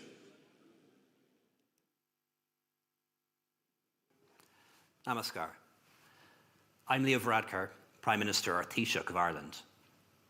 Mr. Vice President, distinguished guests, colleagues and friends, it's an honour and a privilege to have the opportunity to speak to you today. As a legislator for many years, since 2007, in government and in opposition, I recognise the value of sharing best legislative practices, of considering always how to strengthen our parliaments and democracies, and to foster international collaboration. These themes of your conference are vital strands of the work to enhance the effectiveness of all democratic legislatures. While business and society contribute to the design and implementation of policy, we as legislators are charged by the people with shaping the statutory landscape. Good legislation can enable real changes for the betterment of our society, and bad legislation can do the reverse. I am pleased to join you today, as I know that the National Legislators Conference, Bharat, will facilitate valuable connections between state legislators, and that cooperation, transparency and participation will serve to underpin democratic values and economic and social progress. This year in Ireland, we mark the 50th anniversary of Ireland joining the European Union. And far from diminishing the sovereignty of the Irish people, our European Union membership has strengthened it. Few events in our history have been so advantageous. Close cooperation with our European partners, including the development of EU laws and regulation, has become a defining feature of Ireland's emergence as a modern, open society and economy, with generations enjoying prosperity and opportunities on a scale unimaginable just 50 years ago. I'm very hopeful of progress on the EU-India Free Trade Agreement, which will bring significant opportunities for India as well as for Europe, enabling a mutually beneficial trading relationship with India's third largest trading partner. The achievement of an ambitious, comprehensive agreement will require realism and compromise on both sides. I'm confident that the will for success exists. An agreement will assist us in working on a successful green transition, a matter of vital importance to India, to Europe and the world. Many global partners have been impressed by India's work in developing renewable energy sources and your attention to environmental issues. We can achieve even more together. The digital transformation of government and economic life is necessary in all of our countries. Extensive work and research in this area is taking place in Ireland, and India's leadership in this field can bring so much to the rest of the world. Although we are geographically remote from each other and differ vastly in size, India and Ireland have much in common. We've experienced colonisation, and we've struggled for political independence and economic sovereignty. We inspired each other, both becoming republics around the same time. We fly flags with common colours, and today we face the challenges of the world as ancient nations, but young states. As a son of a man from Maharashtra, with so many of my family living and working in Mumbai, I'm proud of my Indian and Irish heritage, and proud to lead a modern, democratic, prosperous and inclusive nation that Ireland is today. Indians living in Ireland now represent more than 1% of our population of 5 million people. They make a significant contribution to Irish academic, economic and cultural life, working in areas like healthcare, tech and business. There are also very many Indian students in Ireland, and we're grateful for their presence and contribution. Of course, there are millions of people of Irish descent found in other countries. India too has seen many of your citizens leave to live and settle overseas. Our diaspora communities are a source of connection, influence, investment and inspiration, their achievements and accomplishments. Before I conclude, let me pay tribute to India on your very successful G20 presidency. India showed tremendous leadership in challenging circumstances, working flexibly to build consensus and strengthen ties among diverse partners. Thank you so much for inviting me to speak to you. I wish you every success and look forward to hearing about the outcome of your conference. Dhanyavad. Dhanyavad. बहुत-बहुत शुक्रिया. Thank you so much. That was a video address by Dr. Leo Varadkar, Honorable Prime Minister of Ireland. And now, I would like to request and call upon Shri M. Venkaiah Naidu, former Vice President of India, Bharat के पूर्व उपराष्ट्रपति, Shri Venkaiah Naidu, who served as the 13th Vice President of India from 2017 to 2022. He is the first Indian Vice President born in independent India. Very warm welcome to you, sir. बहुत-बहुत स्वागत, अभिनंदन अब तमाम लोगों का. छात्र राजनीति से लेकर आज तक आप बहुत सक्रिय रहे और बहुत ही अच्छे वक्ता हैं. जोरदार स्वागत. धन्यवाद. सबको मेरा नमस्कार. पूर्व लोकसभा सभापति श्रीमती सुमित्रा महाजन जी, डॉक्टर मीरा कुमार जी और संसद में मेरा साथी थे कम्युनिस्ट पार्टी का मार्क्सिस्ट का नेता श्रीमती बुंदा करत जी और Lobsang Sangay ji from Tibet, Shri CP Joshi ji, Shri Kultar Singh Sandhwan ji, Shri Goyal ji, Shri Ashok Gehlot ji जिन्होंने वर्चुअली हम सब लोगों को संबोधित किया है, और श्री पृथ्वीराज चौहान जी और देश भर से अलग अलग प्रदेशों से आए हुए प्रतिनिधि बंधु साथियों. I know that there are people who understand Hindi but who also understand English. So I try to mix to the extent possible. I feel honored to be amidst you all on this momentous occasion. First of all, सबसे पहले मैं राहुल करात को ये ऐतिहासिक ऐसा एक सम्मेलन बुलाने के लिए मैं हमारा सबके ओर से उनको अभिनंदन करना चाहता हूँ. I would like to compliment Sri Rahul Karat for this courageous, innovative, constructive move to have this conference of legislators of India, bring them on one platform, discuss issues of larger concern of the people of the states and the country. It's a gigantic task, but I can tell you, he has done it with precision.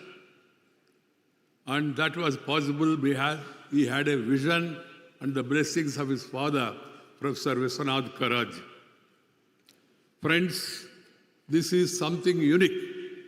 I can only describe it as unique, that this legislators conference being held. I hope that it will become either annual event in different parts of the country. I don't want to touch other issues. I am not in party. I am not in politics. I have retired from all. I have retired but not tired. Still I am going around and meeting people, greeting people, talking with people, walking with the people, spending time with the people, eating with the people and sleeping with the people. That is my favorite pastime, sleeping in the village, sleeping in Tahsil. That's how I could come to this stage. Most of you are all youngsters. I have certain few points for you. Number one must have an aim and work hard. One must be disciplined. Discipline is the key for success. Be disciplined. Have time sense. 10 o'clock means 10 o'clock. Whether others come or not, you have to be there at 10 o'clock. You should be punctual. I remember when I entered assembly, my guru, late tenured Vishwashanti, told me, go to the session from the beginning to the end, sit there and hear others. You will gain knowledge. So I used to go at 8 o'clock and sit up to 1 o'clock in the house. That's how I gained the experience. Same is the case in Parliament also. I was member of Parliament. I was also Minister for Parliamentary Affairs and Minister for so many other departments before becoming Vice President. There also same thing. Going on time, hearing others, knowing things, that will make you really successful.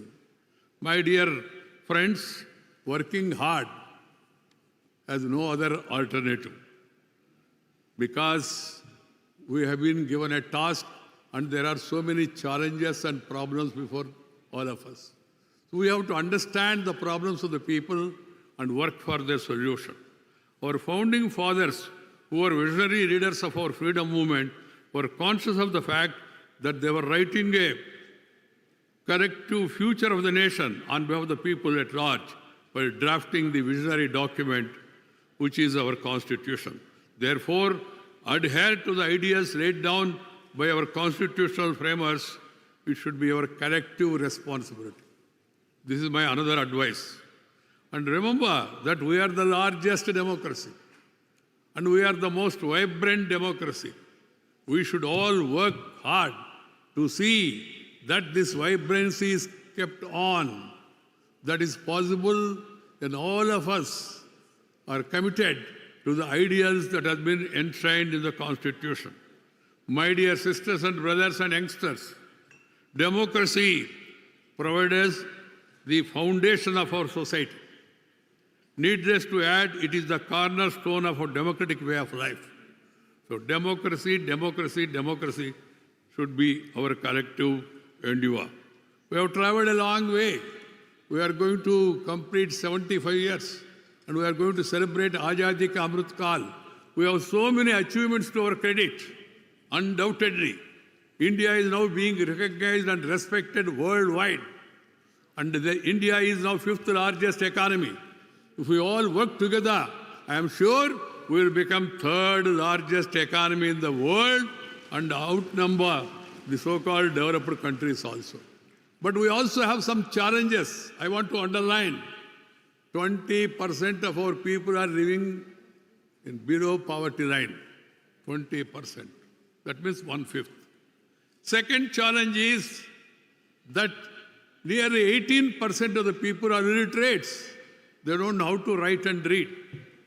The third challenge is that we don't have gender equity in public life.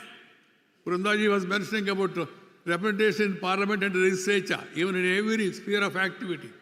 They constitute 50% of the population. We must give them respect, we must give them recognition, and we must give them representation. This should be kept in our mind. This is another challenge. We also have other challenge in the society of social discrimination here and there. Basing on the basis of the caste, people are being denied the equal opportunity, discriminated. So these discriminations should end. That should be our endeavor, all of us.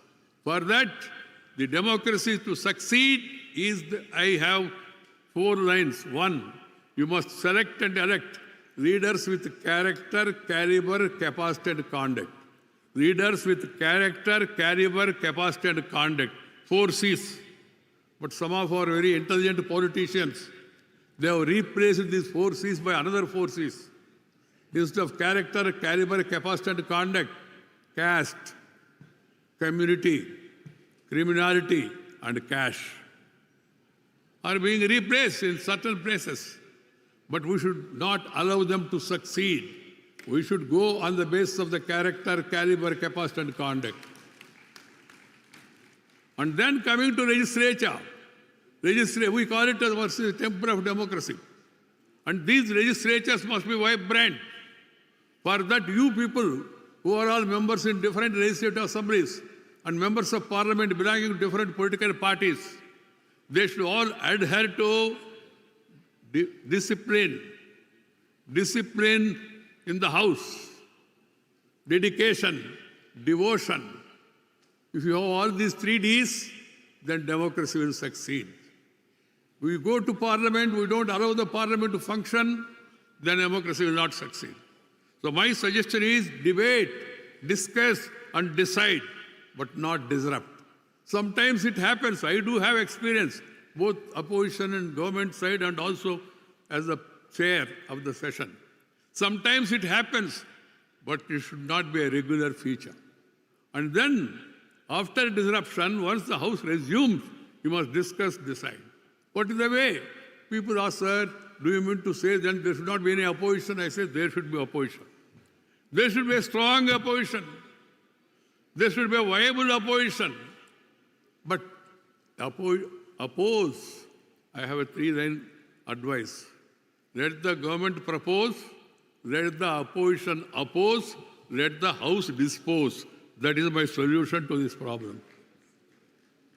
सरकार को अपना जो भी करना चाहिए उसको सदन के सामने लाना, विपक्ष को विरोध करना है तो विरोध करना, फिर अंत में जो सदन का फाइनल फैसला है तो सबको हम लोग को स्वीकार करना पड़ेगा. There is no other way. There is no shortcut. So discuss, debate and decide. Do not disrupt. Let the government propose, opposition oppose, and let the dispose. That is the way out, and every one of us should be committed to that. We have constitution, wonderful constitution. The executive, the legislature, and the judiciary, they have, the roles of all these have been defined. None of them should feel that they are the supreme and overstep their limits. This is happening at times. I don't want to name any particular organ. The legislature has its own importance. The executive has its own importance. And the judiciary has got its own importance. But at the same time, everybody's roles have been defined. They must adhere to that. Legislative power is solely given to the legislative bodies. Whether legislation is in accordance with the constitutional provision or not, let the courts go through it. But court cannot make a legislation.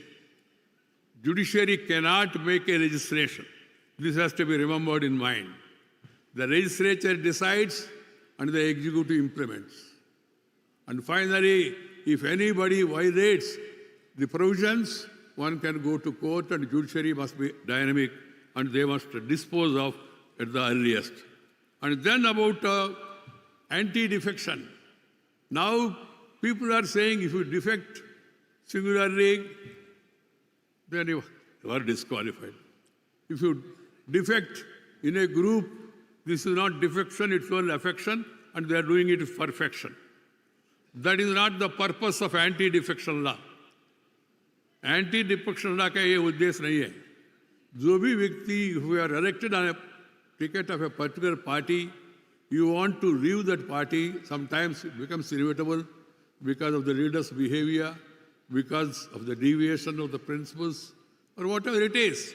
If you want to leave the party, you must resign and join the party of your choice. This way, the anti-defection law has to be revisited and discussed and then decide. But then the question arises, sir, if the leader becomes authoritarian, what is the way? The way is remove the leader by majority, if you have majority in that. This provision originally thought of was a good provision, 1/3. But we must now revisit that also and think seriously what can be the alternative. This is another thing for your consideration. My dear friends, we must remember the accountability factor The accountability is lacking in many areas. The accountability of a government, the account of the public representatives is one of the key facets of our democratic system. We go to the people once in 5 years and take their approval. But by that time, a lot of time is consumed. Keeping that in mind, we must keep in touch with the people. Always. Always one must be either in parliament, either he must be in this house, or he must be in our constituency. If you want to become a successful MLA, MP, the simple thing is be either in our constituency, be in legislative body. Nothing else, because you are elected. And then coming to the overall interest of democracy, what I am saying is that we must all commit ourselves to the proper functioning of the system. No one should cross their limits, and the legislators, members of assembly and council and all parliamentarians, they must all adhere to the rules and regulations of the parliament. Otherwise, we will become a laughing stock. What is happening in certain parts of the country, देश के अलग-अलग क्षेत्रों में जो हो रहा है, उसको देख के, सुन के जनता निराश हो रही. You must understand, people are getting disillusioned over the way some of the legislators are functioning, or legislatures are functioning. We must take note of the people's reaction and their disillusionment, and we must improve our functioning. For that, I suggest to political parties that political parties must evolve a code of conduct for their members. Going to the well, easily you can go to the well. Late Rajagopalachari said once, he said, if you are not well on the facts, go to the well of the house. If you are not well on the facts, then go to the well of the house. This is what he has said. An experienced person. What I am suggesting is, we must see to it that unruly scenes are avoided. Breaking the mics, tearing of the papers, tearing of other things in parliament or legislature, they are not good, not only for the parliament and legislature, they are not good for the image of our party. And we call ourselves as a vibrant democracy. Vibrant democracy. Vibrancy in every sense. And what is the way of improving behavior of the parliament? Political parties also do have a responsibility, because we are in a party system. We are bound by the party whip. So political parties, it's high time they must sit together, discuss among themselves, and evolve a code of conduct for their representatives. This is an important thing. In this conference, I want to place before all of you, discuss it, and then see to it that this is done at the earliest. And we must also remember that we are not enemies. We are only rivals. We should understand we are only rivals, we are not enemies. This has to be kept in mind by every political party and every politician and every legislator. We must respect each other. We may disagree, we may oppose his views, but when we get an opportunity, we can counter him effectively, not physically, through our arguments, and democratically. This is another important thing. Otherwise, sometimes politics are going to such a level. In some states, politicians of this party do not talk to the other party. They don't even attend funerals also. They don't greet on birthday because of fear of the leader. That should not be there. After all, we are all elected by the people. We are all wedded to the welfare of the people. We are competing with each other with different ideologies. So keep that in mind and see to it that we treat our rivals with respect. And the language that is used in assembly and parliament must be dignified, because legislator is an ideal for the students, for the youngsters, for the people. If MLA behaves like that, MP behaves like that, or a minister even behaves like that, what is the message you are giving to the people? This has to be kept in mind, that you are a role model for others. And you are setting bad examples. This is another thing I want to bring. My dear friends, as I told you that we are going to Amritkal period, what is our ultimate aim? We want to make India strong, stable, prosperous and progressive. सशक्त भारत बनाना चाहते हैं हम लोग, शक्तिशाली भारत बनाना चाहते हैं. We want to become a strong nation, stable nation, powerful nation. Powerful not to capture others. We don't believe in colonialism. We want to strengthen ourselves. Atmanirbhar Bharat means self-respect and self-sufficient nation. For that we must all work hard. And we must see to it, ultimately the goal is not only to create wealth. Wealth must reach all people. It should penetrate below. And then everybody should be happy. Whether the government is good or not, you can have a happiness index. Happiness, ultimate aim is happiness. This should be our ultimate aim, to make people happy. Not only comfortable, not only prosperous, but also happy thing. Happiness, for that adherence to law, adherence to rules, adherence to system, committing to the welfare of the downtrodden and poorer sections, taking everybody along with you, following democratic principles, respecting the Constitution, that is the ultimate happiness. Peacefulness also is important. Peace is the prerequisite for progress. If you have tension, you cannot pay attention and have retention. You will be doing only pretension. Remember this. So peace is the prerequisite for progress. Tension should be avoided. Peace should be restored. And that is possible if everyone is wedded to democratic principles. At the end of the day, people's verdict, that is final. If the verdict goes against you, you have to work for 5 years and then wait for your chance.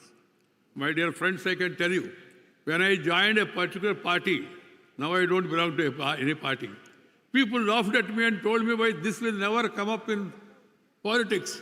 ये तो उत्तर भारतीय party है, ये ब्राह्मण बनिया party है, ये शाकाहारी पार्टी है, ये शहरी लोगों का पार्टी है, ये कभी सत्ता में आएगा ऐसा बताया मुझे लोगों ने. फिर भी मैंने मेरे विश्वास के साथ मैंने उसी पार्टी को मैंने चुना और उसी पार्टी में काम करते रहा. बचपन से लेकर सुदूर दक्षिण प्रांत से आकर मैंने बचपन से लेकर जो आइडियालजी मैंने सोचा अच्छा है, उसी आइडियालजी के लिए काम किया. कभी ना इधर ना उधर देखा नहीं, कोई पार्टी बदलने का सोच कभी भी आया नहीं. बचपन में दीवार के ऊपर लिखते थे हम लोग, दीवार के ऊपर, और माइक अनाउंसमेंट करते थे, श्रीमान अटल बिहारी वाजपेयी जी हमारा शहर में आ रहे, शाम को आम सभा है, आप सब लोग पधारिए, इसको सफल बनाइए, ऐसा अनाउंस करते थे. मैं बचपन में ऐसा अनाउंस करने वाला लड़का अपना गांव में एक दिन उसी अटल बिहारी वाजपेयी और आडवाणी जी के बीच में बैठ के सत्तारूढ़ पार्टी का अध्यक्ष बने, ऐसे मैं कभी कल्पना भी किया नहीं. I never imagined, never expected it to happen, but work, determined, commit to an ideology, follow it. That is the success of my own story. MLA, 2 times MLA, 4 times MP, central minister, this department, that department, many departments, and then Vice President of India. All these things came because of the commitment, because of the hard work, because of discipline, because of the dedication, because of not looking this side and that side, moving straight forward. Neither left nor right, but straight. That should be our approach. So, my dear friends, I don't want to take much of your time.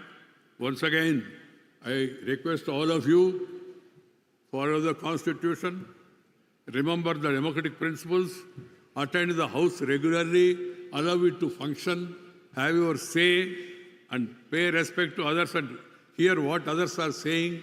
And at the end of the day, we must all set good examples to become exemplary leaders in public life.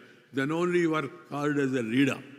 A leader must have discipline, dedication, and also determination. Then only he will be recognized as a leader. Leave your personal comforts, things of the people, and work for the people. Ultimately, you will become a people's leader. I wish you all the success. God bless you. Thank you very much. Namaskar. Nandri. Vanakkam. Jai Hind. Let's give a big, big round of applause, my friends, to Shri M. Venkaiah Naidu ji for such a beautiful message. Thank you, sir. Thank you very much. I would like to share with you, sir, when you were sharing your thoughts, Shri M. Venkaiah Naidu ji, it was literally so heartening, and literally I was getting the goosebumps when you said that he used to attend party meetings and when he was a young boy, and rising from there up to the tallest position in the country. I mean, something that is possible in our country, Bharat. It's really amazing thing. And even it was said that you are precious than gods, because you are भगवान तो करोड़ों में है लेकिन आप 4,000 हैं, तो you are definitely more precious than gods, and you will definitely all come together for strengthening the democracy. और अब we have with us Sumitra Thai for a very, very special thing. We have received the message on behalf of for the National Legislators Conference from none other than the Honorable Prime Minister of our country. It calls for a big round of applause. And I now request Sumitra Thai to kindly read or convey his message to this entire gathering. प्रधानमंत्री का संदेश। मुंबई में प्रथम राष्ट्रीय विधायक सम्मेलन के आयोजन के विषय में जानकर अत्यंत प्रसन्नता हुई है। इस कार्यक्रम में देश भर से हिस्सा ले रहे विधानसभा और विधान परिषद के सदस्यों को हार्दिक बधाई और शुभकामनाएं। सुशासन, सफल विधायी अभ्यास और अभिनव विकास मॉडल जैसे विषयों को केंद्र में रखकर विभिन्न राजनीतिक दलों के जनप्रतिनिधि जिस तरह लोकतांत्रिक परंपराओं को मजबूती प्रदान करने हेतु चिंतन और संवाद के लिए एकजुट हुए हैं, यह अद्भुत है। आज़ादी के इस अमृत कालखंड में हमारे सामूहिक प्रयास ही भारत जैसे विशाल लोकतंत्र को विकास की अभूतपूर्व ऊंचाइयों पर ले जाएंगे। जमीनी स्तर पर सतत विकास एक भव्य एवं विकसित भारत की संकल्पना को मजबूती प्रदान करता है। जनता में सहज और निरंतर संवाद और स्थानीय मुद्दों को मुखरता से उठाकर विकास की इस यात्रा में जनप्रतिनिधि महत्वपूर्ण भूमिका निभाते हैं। यह विधायक सम्मेलन देश भर से आए जनप्रतिनिधियों को एक दूसरे को जानने और उनकी कार्यशैली को समझने का एक उपयुक्त मंच प्रदान करेगा। मुझे विश्वास है कि परस्पर एक दूसरे के कार्य प्रणाली को सीखकर जनप्रतिनिधि विकास के एक बेहतर मॉडल को लेकर आगे बढ़ सकेंगे। देश में पहली बार हो रहे इस तरह के सम्मेलन के मेजबानी के लिए महाराष्ट्र के लोगों को विशेष रूप से बधाई। प्रगतिशील विचारों की इस धरती ने विभिन्न कालखंडों में अपने नेतृत्व से देश को दिशा प्रदान की है। मैं आशा करता हूँ कि विधायिका को मजबूती प्रदान करने की यह नई पहल एक स्वस्थ परंपरा के रूप में निरंतर आगे बढ़ती रहेगी।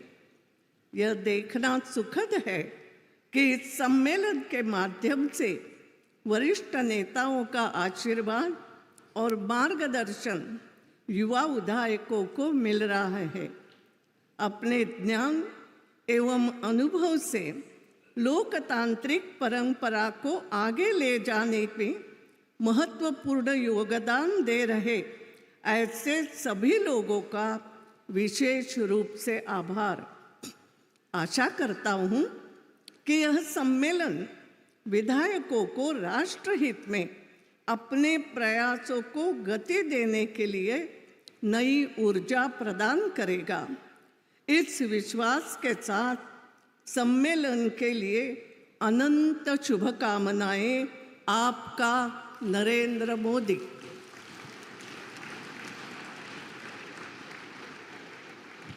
बहुत बहुत धन्यवाद आपका सुमित्रताई। प्रधानमंत्री नरेंद्र मोदी का संदेश आप सब तक पहुंचाया उन्होंने। जैसा प्रधानमंत्री ने कहा कि एक ऐसा मंच है जहां पर आप सब लोगों को एक दूसरे को जानने का बेहतरीन मौका मिला है, जहां आप एक दूसरे के कार्य से सीख रहे हैं। एक नई ऊर्जा के साथ हम सब उम्मीद कर रहे हैं कि आप यहां से आगे जाएंगे और एक मौका है भारत जैसे लोकतंत्र को और भव्य ऊंचाई तक ले जाने का, जैसा कि प्रधानमंत्री ने कहा। अब मैं आमंत्रित करूंगी हमारी मार्गदर्शक, हमारी पेट्रन मीरा कुमार जी को कि वो यहाँ पर आएँ एक बार फिर से मंच पे और आप सब लोगों को संबोधित करें। हमारा ये सेशन, आज का ये सत्र टेल ऑफ द टॉल, इसके समापन का समय आया है अभी इस सत्र का, और मीरा कुमार जी से आग्रह है कि वो अपने शब्द आपके सामने पेश करें। नमस्कार। आदरणीय श्री शिवराज पाटिल जी, आदरणीय श्रीमती सुमित्रा महाजन जी, परम आदरणीय श्री वेंकैया नायडू जी, श्रीमती वृंदा करात जी, यहाँ पर श्री सुशील कुमार शिंदे जी बैठे हैं, को अभिवादन। श्री डॉक्टर लवसांगा सांगे जी, श्री विश्वनाथ कराड़ जी, श्री राहुल कराड़ जी, यहाँ पर उपस्थित सभी आदरणीय विभिन्न प्रदेशों से आए हुए स्पीकर और विधान परिषद के अध्यक्षगण यहाँ पर उपस्थित, और जो इस पूरे सभा कक्ष की गरिमा और शोभा को बढ़ा रहे हैं, द्विगुणित कर रहे हैं, सभी प्रांतों से आए हुए विधायकगण, विधायिकाएं भी यहाँ पर उपस्थित हैं। सबका स्वागत करती हूँ, अभिनंदन करती हूँ, अभिवादन करती हूँ। और ये जो सत्र है ये अत्यंत महत्वपूर्ण रहा, क्योंकि यहाँ पर बहुत ही हमारे बीच में वरिष्ठ नेता बैठे हैं वेंकैया नायडू जी के रूप में। उन्होंने मार्गदर्शन दिया है और आप देख रहे हैं यहाँ वृंदा करात जी बैठी हैं, वर्षों का इनका अनुभव है। तो ये अभी सुमित्रा महाजन जी ने पढ़ा है प्रधानमंत्री का संदेश, और उसका जो प्रमुख तत्व है वो यही है कि ये हमारा जो लोकतंत्र है, हमारे इस लोकतंत्र की परंपरा को हम सामूहिक प्रयास से हम सब मिल करके आगे बढ़ाएं और इसको स्वस्थ बनाएं, मजबूती दें। यही उनके जो उनका शुभ संदेश था, उसका यह सारांश है। वेंकैया नायडू जी ने अत्यंत शक्तिशाली, उनका भाषण बहुत ही प्रभावपादक था और बहुत स्पष्ट शब्दों में उन्होंने कहा कि अनुशासन अत्यंत आवश्यक है और समय की कीमत को, उसके मूल्य को हम समझें। बहुत आवश्यक है कि हम जिस मतदाता ने हमें जिस विचारधारा के आधार पर चुना है, उस मतदाता का सम्मान रखें। और अगर हम अपनी पार्टी को बदल रहे हैं तो हमें त्यागपत्र दे देना चाहिए। वैसे तो एंटी डिफेक्शन लॉ है, लेकिन ये हमारी मॉरल रिस्पॉन्सिबिलिटी बनती है कि हम उस मतदाता का सम्मान करते हुए त्यागपत्र दे दें। और उन्होंने वही बात जो वृंदा कराज जी ने कही, वही बात वेंकैया नायडू जी ने भी कही, वही बात अशोक गहलोत जी ने भी कही, वही बात पृथ्वीराज चौहान जी ने भी कही। सभी ने यही कहा कि जो अंतिम सिरे पर खड़े हैं, जो उनको कैसे आगे बढ़ाएं, जो सबसे नीचे दबे हुए हैं, आज से नहीं, वो सदियों से जो सबसे नीचे दबे हुए हैं, जिनका तिरस्कार होता रहता है, कभी सम्मान नहीं होता है। इस जनतंत्र का कोई अर्थ नहीं है जब तक कि हम उन्हें ऊपर न उठाएं। तो ये एक सारांश है सभी के भाषणों का। और डॉक्टर लव सांगे जी ने जो कहा, तो हम तो तिब्बत को बहुत प्यार करते हैं, तिब्बत का बहुत सम्मान करते हैं, और तिब्बत के निवासियों से आज से नहीं, ये तो हमारा ऐतिहासिक संबंध है, परंपरागत संबंध है, और हम हमेशा उसका सम्मान करते रहेंगे, ये आश्वासन है। ये एक खासियत थी इस सत्र की कि आयरलैंड के प्रधानमंत्री ने इसे संबोधित किया, और हमारे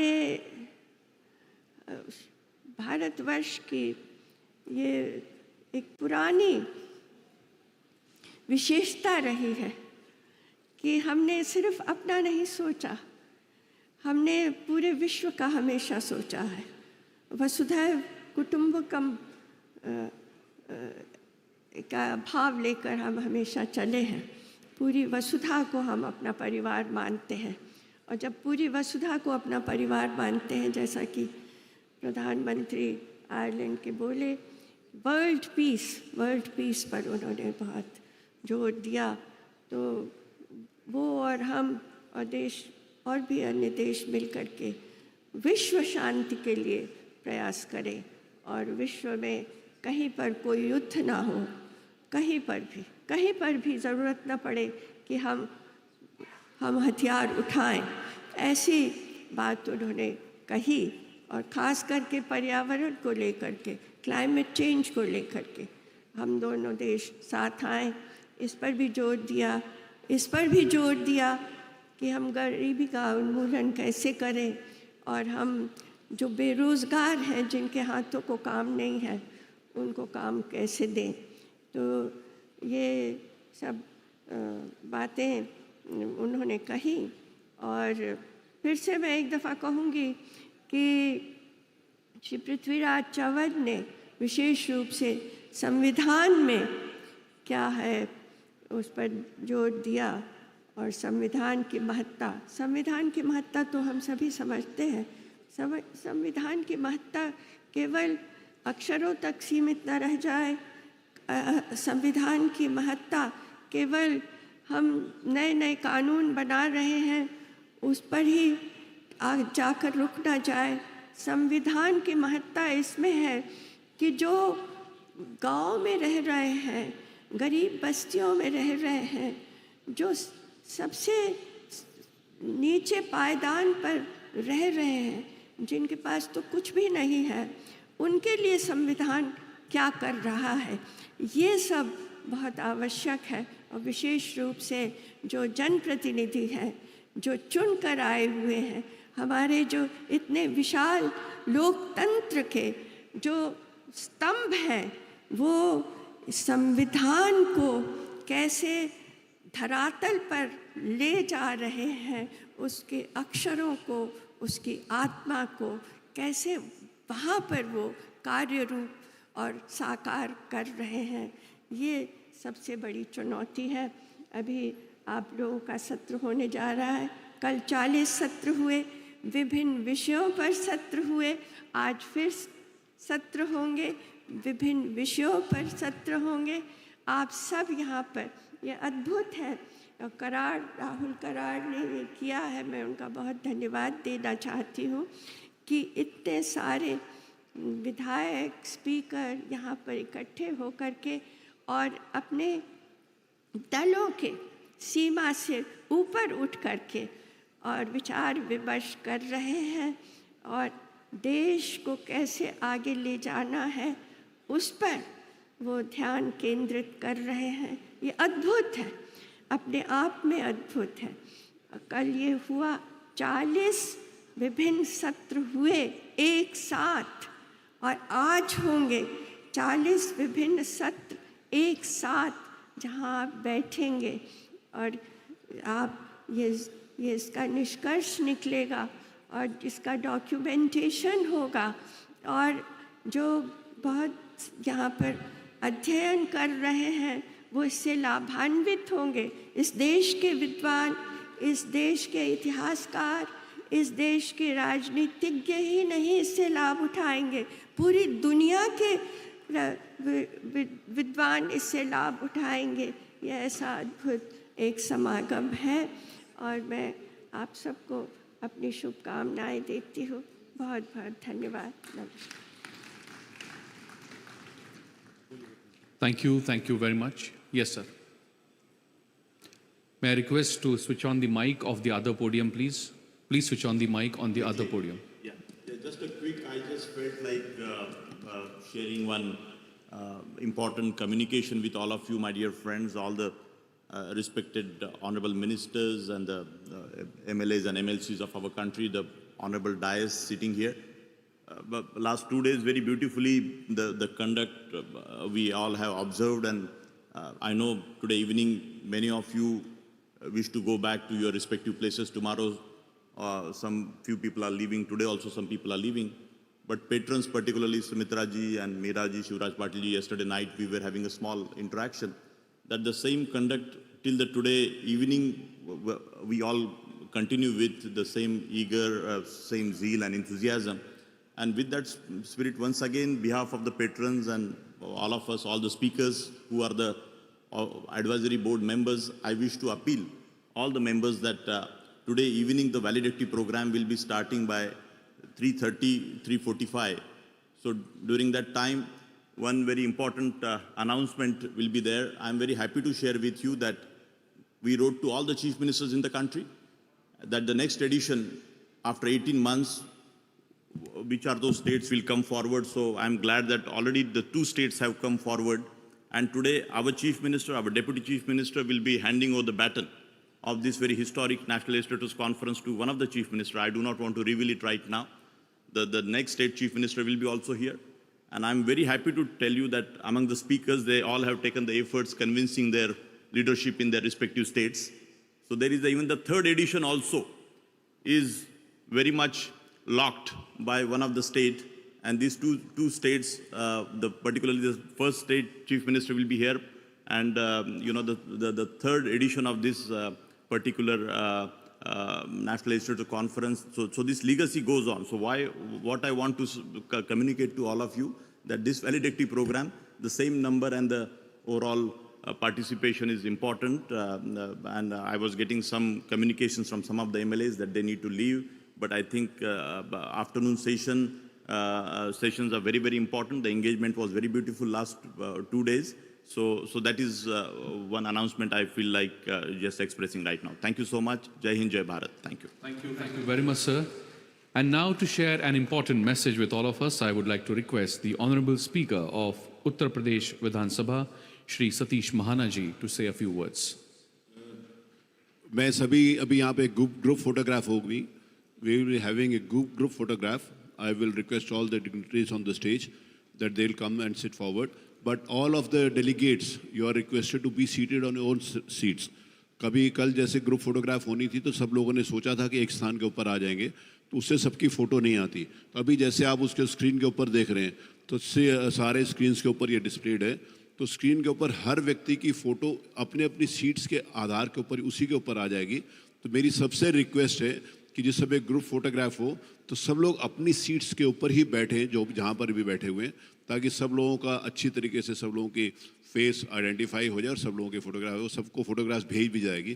तो इसीलिए मेरी रिक्वेस्ट है ग्रुप फोटोग्राफ के समय, और उसमें अगर पॉसिबल हो तो जैसे यहाँ पर हम लोग हैं तो हम लोग अगर अपना हाथ ऐसे पकड़ लेंगे एक दूसरे का तो उससे और एक मैसेज आएगा. जैसे अभी एग्जाम अपनी अपनी जगह पर एक दूसरे के साथ आई रिक्वेस्ट आप सामने बैठे हैं, अपने अपने बाजू में जो बैठे हैं उनके हाथ पकड़ बैठे रहें और अपने बाजू में जो बैठे हैं उनके हाथ पकड़ के खड़े करें. और लोग वहीं पर बैठे रहेंगे तो उसमें हो जाएगी. अभी बैठे अगर और एक रिक्वेस्ट है, अगर खड़े होकर अगर अपना हाथ एक दूसरे के साथ पकड़ लेंगे तो सबकी फोटोग्राफ आ जाएगी. ओके, जैसे खड़े हो जाइए, आपके हाथ ऐसे एक दूसरे के हाथ पकड़ के खड़े कीजिएगा. ड्रोन के माध्यम से एक बहुत सुंदर फोटोग्राफ ली जा रही है. आप ऊपर देख सकते हैं स्क्रीन्स में आप सबकी फोटोग्राफ आएगी.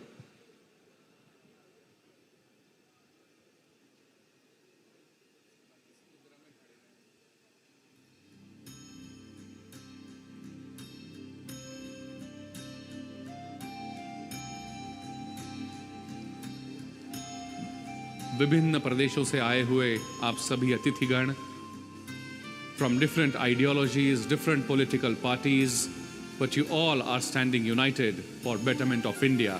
Such a beautiful picture the drone is capturing. Beautiful, beautiful representation of our country. I request everyone to be there where you are. अभी सब लोग वहीं खड़े रहेंगे.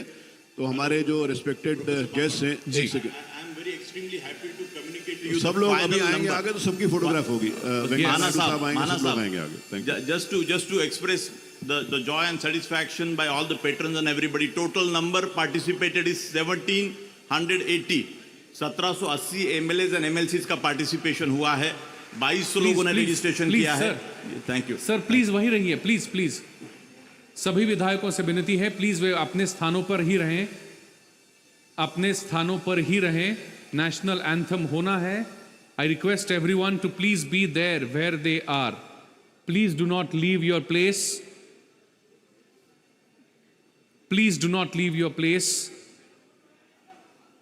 अभी नेशनल एंथम बाकी है. मैं सभी से विनती करूंगा कि वे अपने अपने स्थानों पर ही रहें, खड़े रहें अपने अपने ही स्थानों पर. Please rise in your seats at your place because we are now going to have national anthem. So please rise in your seats. Please be where you are.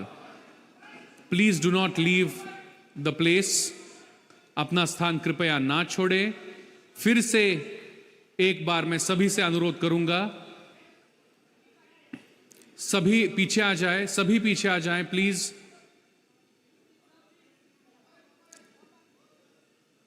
एक बहुत ही सुंदर चित्र यहां लिया जा रहा है. मैं सभी से एक बार, such a beautiful and historic picture being taken.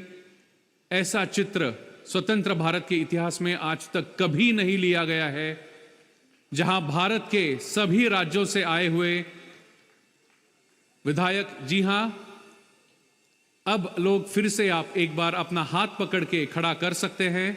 सभी से अनुरोध है कि अपना अपना हाथ पकड़ के अपने बाजू में जो खड़े हैं उनका हाथ पकड़ के खड़े कीजिएगा.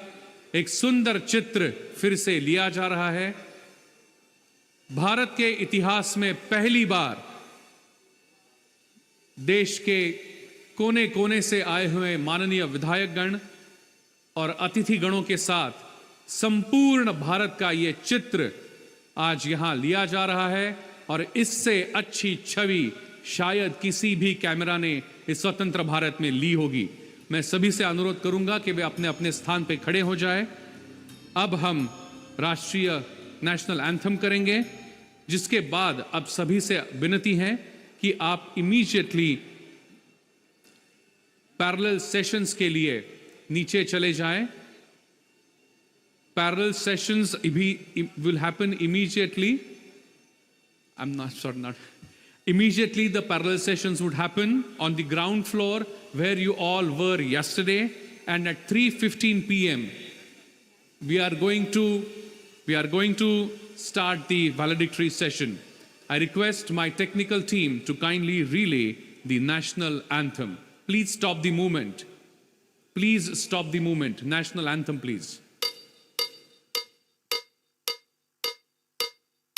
जनगण मन अधिनायक जय हे भारत भाग्य विधाता पंजाब सिंध गुजरात मराठा द्राविड़ उत्कल बंगा विंध्य हिमाचल यमुना गंगा उच्चल जलधि तरंगा तव शुभ नामे जागे तव शुभ आशीष मागे गाहे तव जय गाथा जनगण मंगलदायक जय हे भारत भाग्य विधाता जय हे जय हे जय हे जय जय जय जय हे.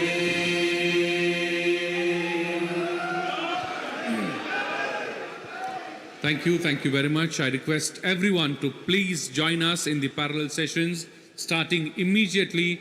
You are requested to go on the ground floor for the parallel sessions the way you did yesterday.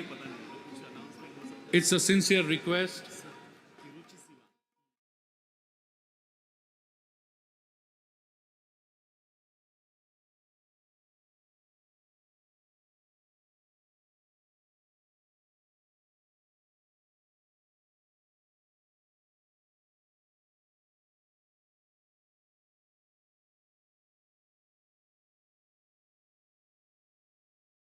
People in Delhi will relate more to Washington, Bombay, to New York, Bangalore, to Silicon Valley, right? When something happens in Indian remote place like Bihar or somewhere else, or Uttarakhand happens, for a few days you could do here and there. But when Sandy happens in the US, how many emails you send? Anything that happens. So, you're culturally, it's a different nation that is getting formed in the world in some ways, even though it is not formally. So, new communities are getting built on Internet Highway.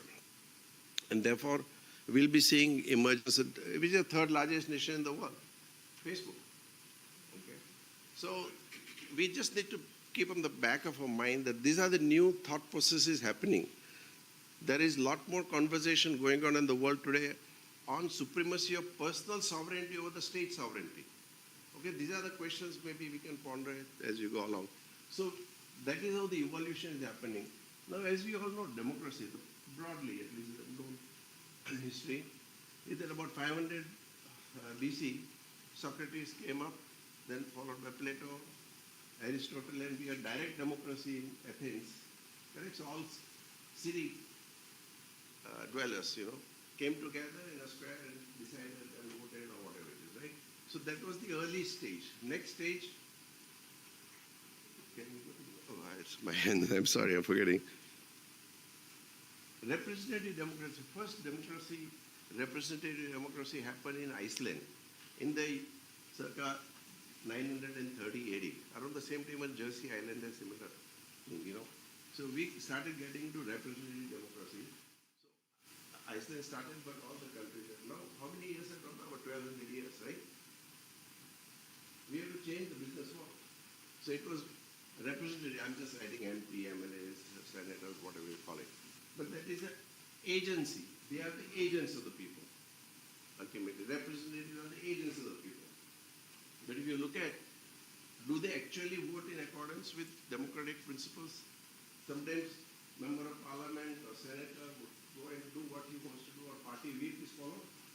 Even though his constituency, 90% of the people may not agree with him, but he has what is the irrevocable power of attorney for some years, right? And we don't have it. So, and this happened because of the necessity, because when too many people are there, how can you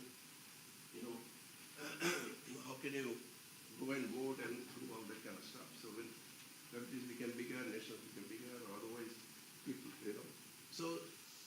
these are the intermediaries. Okay. So the next stage that we look at is netocracy. From citizenship, it will move to netizenship. Because now we are all involving on net. Okay. And therefore, the future technologies will enable us to disintermediate, okay, members of parliament and MLAs or otherwise. I'm not scaring anybody. But I'm saying that the reality is the world is moving towards disintermediation.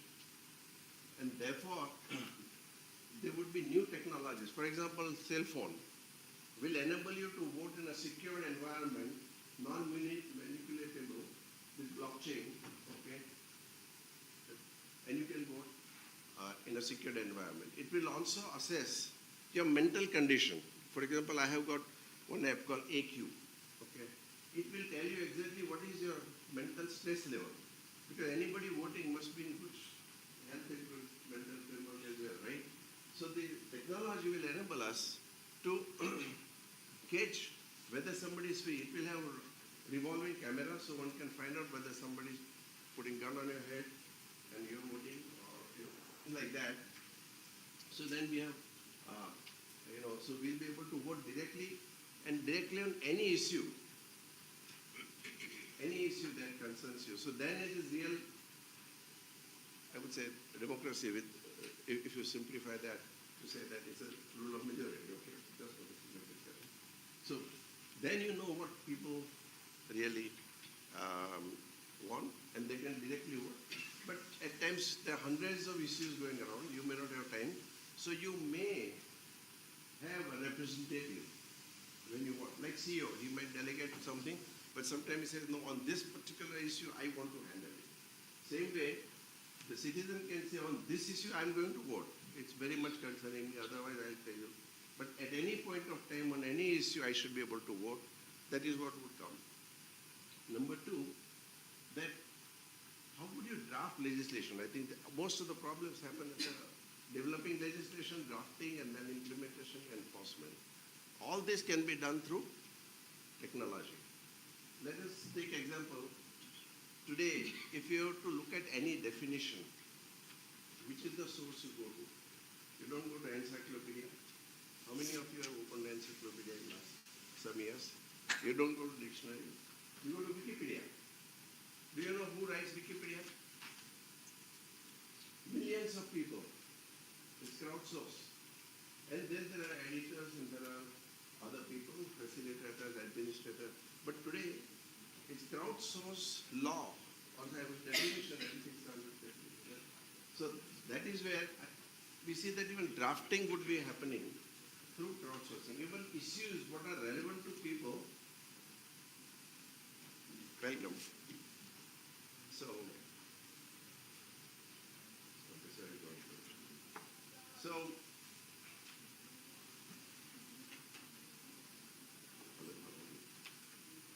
So even drafting of a law, okay, would also happen through, let's say, ChatGPT. And I have given an example of that. I will show you. Number two, even issues can be identified. What is more important to people and less important. I'll give you one example. There are specialized advisors who advise Bill Gates and others, and I know them, on how to use philanthropy. You spend billions of dollars thinking people need this, but their need is something else. Okay? So you're hitting a wrong target. So what happened in one case when Bill Gates was to fund Haiti, which is very poor, and they thought sanitation is very important. People are feeling, sick, falling sick, and all that. So that is where we should deploy maximum investment. When they did study with data analytics and all that, they found that more important thing was to spend on ambulances. People needed that more. Then, of course, both are important, but between the two, it is the ambulance that is more needed. So same thing happens when member of parliament or MLC or otherwise, MLA looks at this and public needs this, whereas public may be needing something else. I'm not being judgmental here. I'm not a part of political party. I'm not.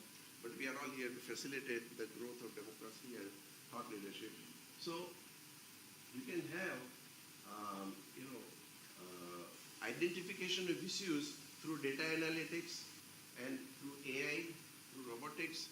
Number of technologies do exist today to tell you what are more important issues than the other ones. So once it is identified that these are the needs of the people, the next thing is drafting of a law. I just explained that you can draft a law through ChatGPT. In 1 minute, or not even 1 minute, 30 seconds, my colleague, said, okay, look at traffic law. There are other ones. I think we have got some example in front of you. If you see here, it says you are a legislator, draft legal provision for controlling air pollution in state of Maharashtra. You look at this. It is done by ChatGPT. So beautifully done. She pulled out that she said, write a policy on traffic violation. I think I don't have it, but somewhere it must be sitting there. You'll see. So all this is being done, and it's done so well. It takes less than 3 seconds or 2 seconds. So you can draft laws through technology. You can enforce laws like traffic violation. Today what happened? You're driving at a particular speed beyond the prescribed one. Automatically cameras pick up, send you a ticket, and you get it. So evidences are all getting collected and presented and things happen. But this is a very low level. But as we move forward, a lot of technologies will enable us to enforce law as well. So less human intervention. Only thing that would happen is that today still we are not at the stage where cognitive capabilities,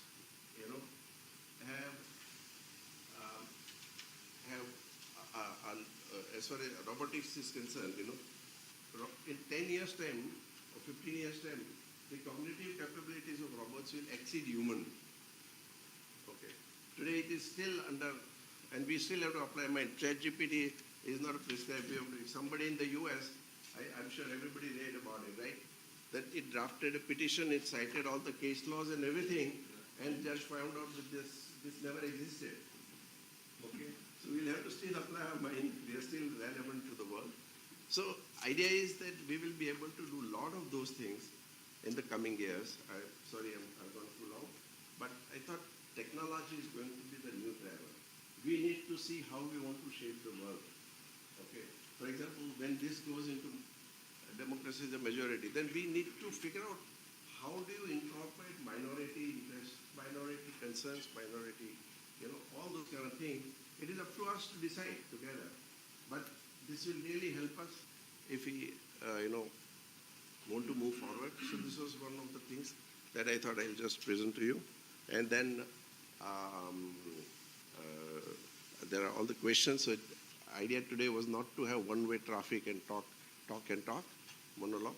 But I think it would be wonderful to hear your views, and we can go on that. I'm first of all very delighted that very senior people and my favorite professor Dada is also here. I was his student in the very first class, tutorial he took before perhaps he became a lecturer. So in 1969, 70, I don't remember exactly. And it's so much of a delight to have you, Lalitji, and everyone, all of you have come, Roshan. All of you have been friends, and if we can shape the world, we can do something interesting. We are a thought leader. Always new thinking starts with small number of people. And therefore we thought we'd have small beginning, which can be giant leap for mankind. From this. And thank you so much. So if I may just read out some questions. Maybe anyone would like to comment on that, maybe raise hand, and I think we can pick up. And it's all freewheeling. And second thing we want to do is, at the end of the day, some notes will be made, and let us see how we can take forward this. That's the job of university, to give thought leadership, to give academic bent to the whole thing. Then you look at the practical. Because first is your philosophy. Law to me is nothing else but philosophy. Okay. once it's philosophy, then when it is philosophy is codified, it becomes a law in some ways. Okay. So same thing, religion is a philosophy. When you add rituals to religion, it becomes rituals to the philosophy, it becomes religion. So I would think that let us have conceptual thinking, brainstorming, any ideas, freewheeling, and I would stop here at this point in time. We have a lot of time up to 2 o'clock. Yeah, questions are on the table, but if I may just for the sake of order, read out, okay. If anybody wants to comment on the first 2 questions I dealt with to some extent, in 2047, as I said, 2047 is not 25 years, it's 75 years. So that's long thinking. And what changes do you anticipate in relationship between citizens and legal system? How can the legal system remain transparent, accountable, and trusted by public? And with the advent of technology, process of disintermediation has started. Should models of democracy be revisited in this context? So my first question is simple. That should we revisit the whole concept of democracy? And I think that thought leadership from India can come in the new age. Sorry for my with your permission, extended talk. I'm audible? Yeah. Lalit Bhasin. You see, if we have to save democracy, not only in India, but elsewhere, I think the emphasis has to shift from law to justice. It is justice which is more important and not law. Law is just one of the part of rendering justice. And we have in our constitution, the very preamble says, the people of India having solemnly resolved to constitute India into sovereign socialist republic and to secure to all its citizens justice. Yeah. That is the first thing. Justice, social, economic, and political. But we don't talk about justice. We only talk about law. Therefore, emphasis has to shift from law to justice. If you wanted a definition of democracy, it should be rule for justice, not rule of law, rule for justice. Are the citizens of this country getting justice? The emphasis is no, because the emphasis is only on law. We have 5 crore cases which are pending in India all over. What is the reason? Firstly, we have too many laws, ill-drafted laws, overlapping laws, obsolete laws. Therefore, there has to be a rationalization. That is the responsibility by the legislators to provide justice to the people. Justice is not connected with judiciary only. Justice means justice by every, pillar of the state. So the legislature has a responsibility. Similarly, executive has the responsibility. And of course, eventually judiciary. But when we started in 1950, when our constitution came, there was hardly any pendency of cases. But now what is the situation? I don't know what will be the situation in 2047, because our Honorable Chief Justice has said that he's bringing digitization and facilitation and all that. Very laudable. But that will only facilitate filing of the cases. What about disposal of the matters? Disposal may possibly, there will be more arrears, Therefore, there has to be a shift from law to justice. These are my initial remarks arising. I would love to hear other views, but just one comment here.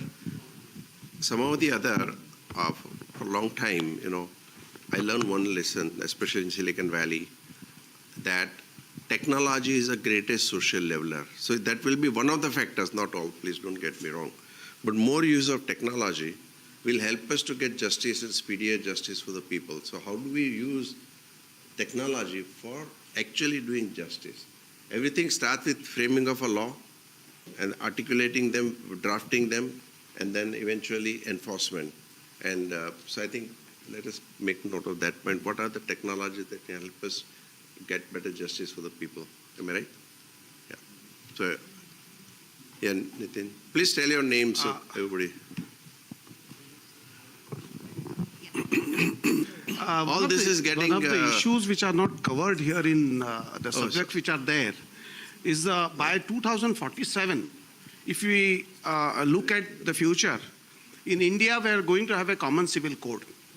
When we are speaking of common civil code, you might be aware that it is existing in Goa at present. Goa is the only state in the entire country. Goa, Daman and Diu are the three places wherein common civil code is being practiced. Now, common civil code does not mean that the same law is applicable everywhere. Common civil code which also protects your customs and traditions, they are also a part of the common civil code. Now, while doing that, there is another thing that is also important is now in all the laws which we are seeing today, personal laws, the ladies are not being protected. Now, in case of especially family disputes, except for the maintenance, except in Goa I'm referring to, they can only look at the maintenance in case of divorce and such matters. Now in Goa we have something called as under the common civil code itself, communion of assets. When the husband acquires a property, wife automatically becomes a partner in the property that is acquired by the husband. Now that kind of law is required to be there. So what I'm trying to put the stress on is that slowly our personal laws will go away and a common civil code will come, and the common civil code will basically protect or is required to protect every citizen while protecting his basically customs and traditions. So in case of, now if we speak of a marriage, the traditional systems will be followed, but the rights which are accruing therefrom would be the common rights. This is one of the things, new things I wanted to put. So we'll make note of that, yes, and I think community property law is very common in many communion of assets, protection of rights of women as far as property. These are very specific ones which we can make note of that need attention. But Roshan. You see, as Mr. Alpersin has said, we need justice before law. Law plus X is justice. And if we want to demand justice, we've got to do justice. And when we say we have got to do justice, it is not only the judges who have to do justice. Each one of us has to do justice. And each one is equally responsible. Therefore, the first thing is the fiber of character.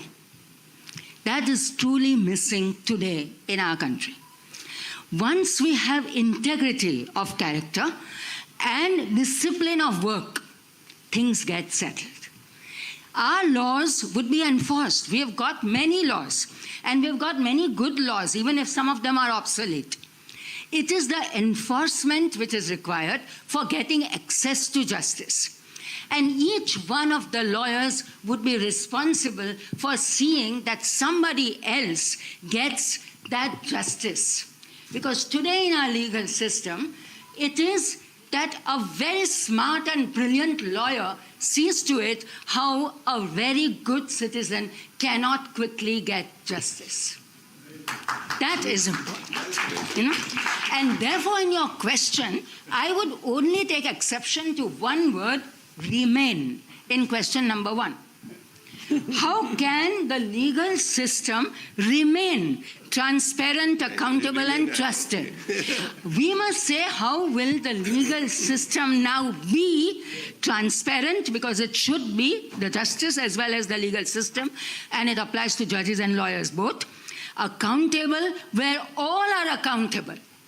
And we take that accountability on merits, not on face value, but as they say, on merits. And then it will be trusted by the public, because I don't think our system today, justice system as well as the legal system, can be said to be trusted by the public. They are always apprehensive. And please understand, though we say access to justice for so many of the things, and we want people to come into the system, and then we say, now it is ADR, please go out of the system and have an alternative dispute resolution. If we have to give true advice to ourselves and to our own loved ones, we would be telling them, please don't go into the system. See how you can get your rights, etc., without going into it. And that is the test. So the correction to the question. Mr. Dada. Can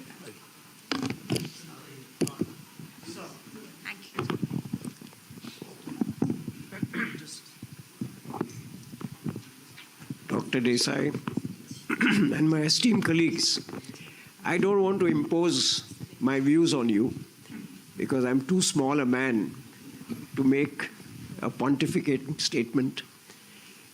But the access to justice, unfortunately, in India is lacking for the majority of the people. Today, the best of lawyers are appearing for the Bada Lok, and their matters are being considered.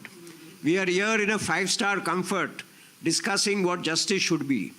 But what about the 75% of the people who are afraid to come anywhere near the court because no lawyer is going to take their matter unless he is well compensated? So we are living in a fool's paradise if we believe that justice is available to everyone. It is not. Secondly, there is a great ignorance of people of their legal rights.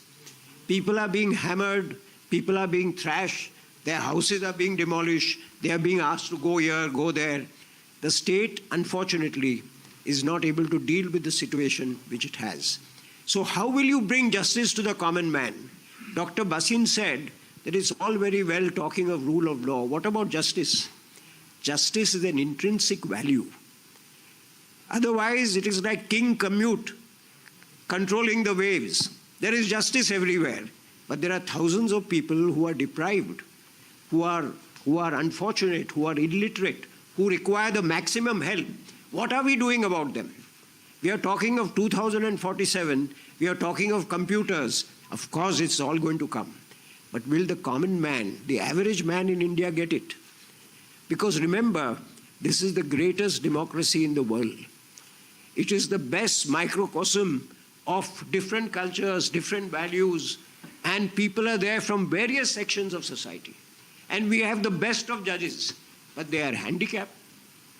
There are just not enough judges to go around. There are too many matters. So even at the top of the pinnacle, we have a lot of problems. So there is a lot of time, and I'm very happy that Dr. Desai has taken up this initiative, and all of you have decided to spend your time on a Saturday morning, because Saturdays are very precious for all big lawyers. Unfortunately, that is the position. But remember, you have to go and give access to the common man. If people come and knock the doors of justice, they are closed. There are various people who come outside the High Court today because their matters are not being heard. The top matters are being heard of big societies, of big companies, but the others are not being heard. Only admission matters are being heard, final hearing matters are not being heard. Are we just closing our eyes to this? Is this going to be the situation in 2047? We have to reflect on this very carefully. We have to make efforts to improve this. We have to make efforts to make ourselves more credible. And it's not that law should only be for the top people and not for the common man. So one thing which I would say with great respect to Dr. Desai, of whom I am very proud because he was one of my earliest students, and of course Dr. Bhasin is here, was one of the earliest men who ever trusted me with a matter. So, however, remember that we have to serve the common man. I'm not saying it as a platitude, because you'll ask me, how many common men have you served? So, therefore, we require introspection. We require study. We require analysis. We require people who will go to the common man and explain to him. To the deprived sections of people who don't know what their rights are, to the people who are being arrested and harassed from time to time by the police administration, to explain to them what their rights are. And that is where the young, idealistic lawyers, some of whom may be sitting at the last row, are required to introspect, because they are the future. We have to make people aware of their rights. We have to make the rights accessible. The other thing which I would say with great respect, we have a very complex system. where the judiciary is totally wedded to the administration. Even appointments don't come through because the administration doesn't like it.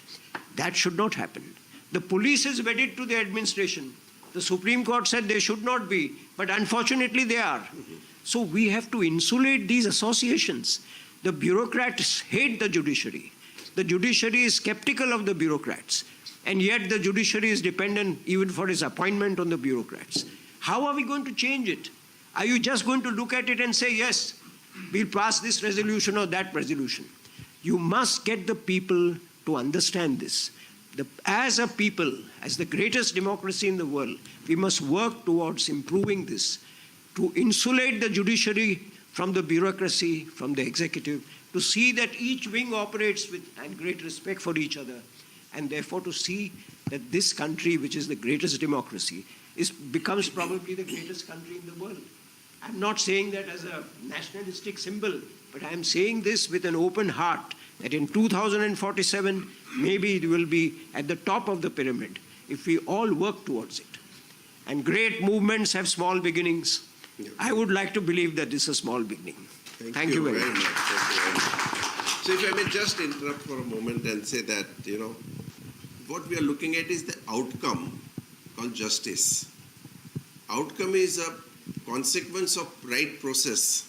So together we can frame a process.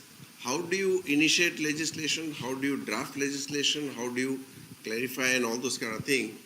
And that is where technology comes up. Again, I'm going back to technology just because I want to just debate a little bit more, because philosophically we are all in agreement that we have to have justice, and justice, Mr. Pasin, you really pointed out that justice is the key word ultimately. And we are wedded to administration, as you said. Actually, we should be talking more about management of justice than administration, because it's so ritual and so fixated that the human element is missing.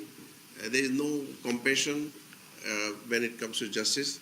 So I think if we can have a right process, and the consequence would be to some extent right. This is not an only solution. I'm just mentioning that we should focus a little bit more on identification of issues, what are the problems, and how the processes should be, how the drafting should be. In fact, I had sent one piece to everybody on how to draft taxing legislation, because my subject being tax, but it was written 10 years ago. Okay, now we can do a lot more, and with your brains, we need to put some process in place. Half the time today I see that public consultation process has gone off. Even serious laws like Finance Act, which affect day-to-day life of everybody, it gets passed in Parliament without much discussion. So I think we need to everybody is conscious of that. And people want to change. It's not that people don't want to change, but people like us, when we talk about it, perhaps it will have some impact. So process is very important, and if right process is followed, right outcome will be there. So this is one small comment. Please introduce yourself. Aditya Sondi, I'm a practicing counsel. I'll try and respond to your point, Mr. Desai, on process. And I'm conscious that we're speaking as an offshoot of a legislators conference. So I'm going to shift the focus to the legislators, and I'm sure you'll find a way of communicating this to them. Justice Dalvi said, law plus X is justice. That X, in my opinion, is equity. Now, equity on the part of the courts is one thing. Let's look at equity in law itself.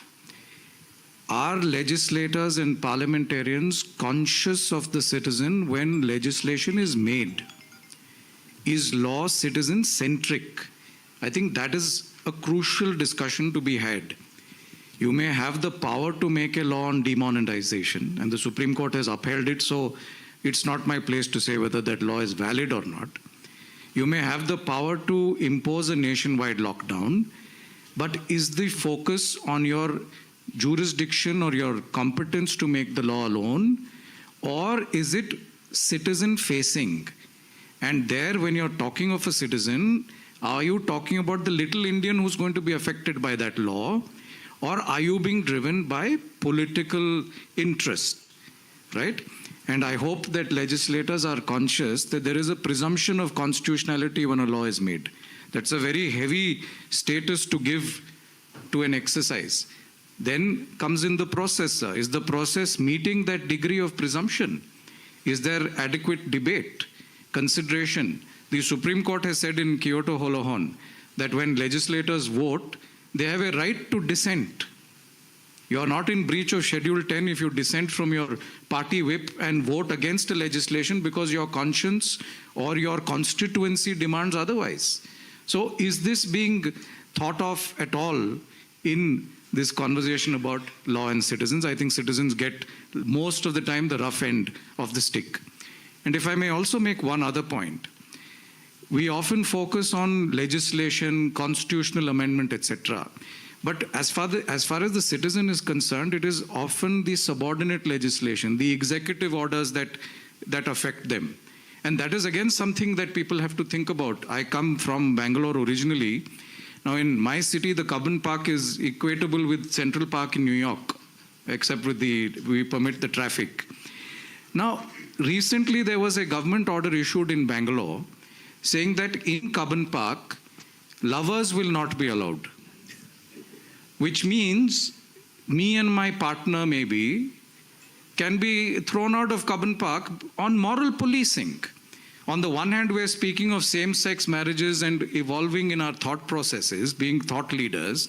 On the other hand, we are bringing in petty moral policing in our everyday existence. That is where the citizen is affected. Somebody is going to look at someone and say, you don't look all right, you don't meet this government order, get out of the park. Not, well, so is that the new apartheid that we are introducing through law, and citizens suffer? And my last point, sir, is relatable to your technology issue. That law, be it parliamentary or executive, ultimately the proof of the pudding is in the execution. And I believe that's where technology does come in. And I hope legislators will think about it. I was reading an article just yesterday which said that with the introduction of AI, today a widow in Karnataka who has a certain entitlement, right? It could be an education entitlement for her child. It could be a ration entitlement. It could be a pension for a pensioner. Today, through AI, these citizens are able to get free advice. When I say free, I don't mean free in the sense of pro bono as lawyers understand it. Bribe free. These are all a category of citizens who otherwise have to pay bribes to officials just to get what is their due under existing law. Now, if we can't bridge that gap, we call it last mile, if you will, what is the point of conversation around, constitutional amendments and law, etc.? So that is where I think 2047 or now, that gap can be bridged. These are all part of those processes, and that is when perhaps the citizen can be at, the not the receiving end, but at the bright end of this entire process. Thank you.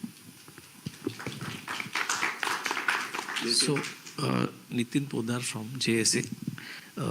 Thank you so much, Nishit Bhai, for inviting me. And I must first thank and congratulate MIT for hosting this kind of conference.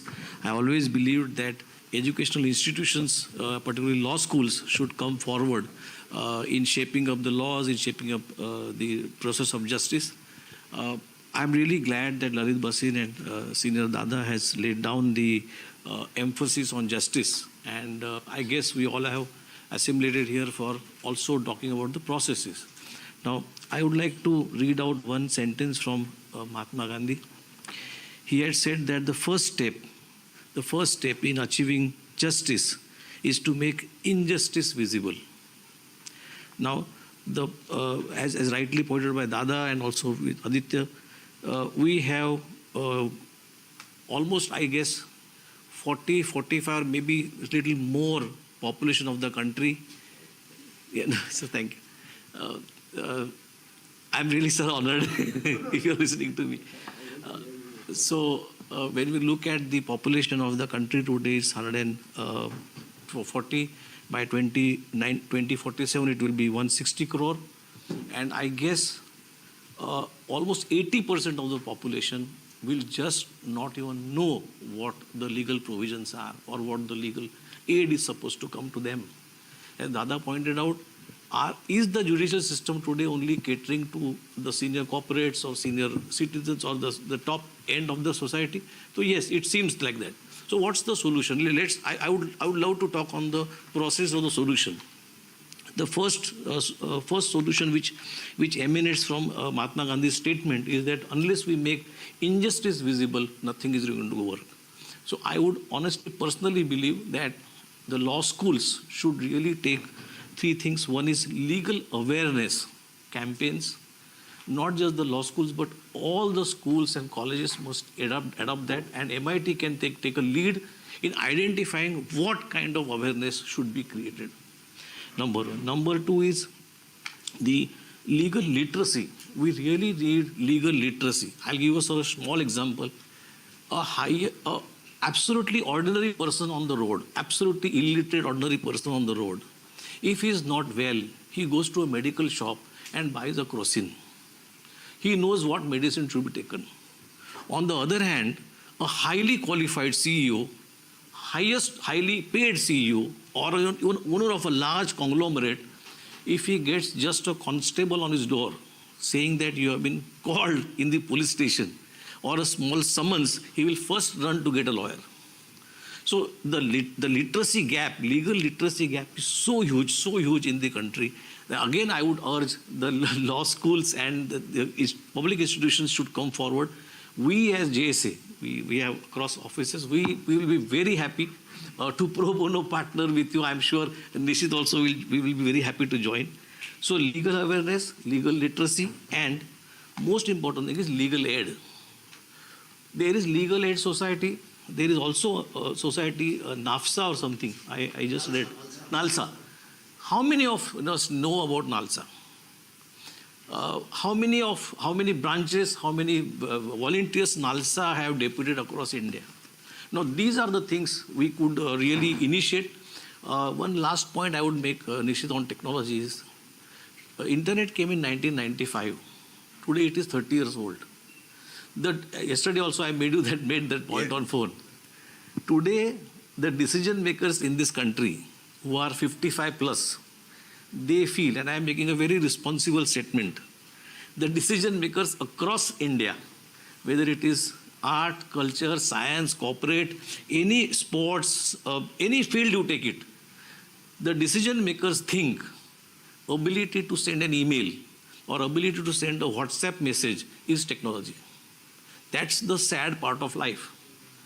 Whereas what would happen in 2027, in just 5-6 years, the students or the children who were born in 1995, they would be in 35 or 40s. Once they become decision makers, things will radically change. Trust me, things will radically change. Again, a short example I'll give you. I was sitting with a very, very top CEO. Every 6 months he changes the laptop and computers, but his secretary operates it. He doesn't operate. Now, if that's the state of technology which has seeped into the society, how do we expect the change? So my 2 points only. One is legal awareness, legal literacy, and the legal aid. If we can broaden the scope, if we can really use technology to reach out to people through this for the legal literacy and legal awareness, lot of things can be handled. During COVID, we started the habit of just washing our hands, thereby reducing waterborne diseases. So prevention, to my mind, is better than cure. Of course, we need to change the laws, change the system, processes, but that will really, really take its own time.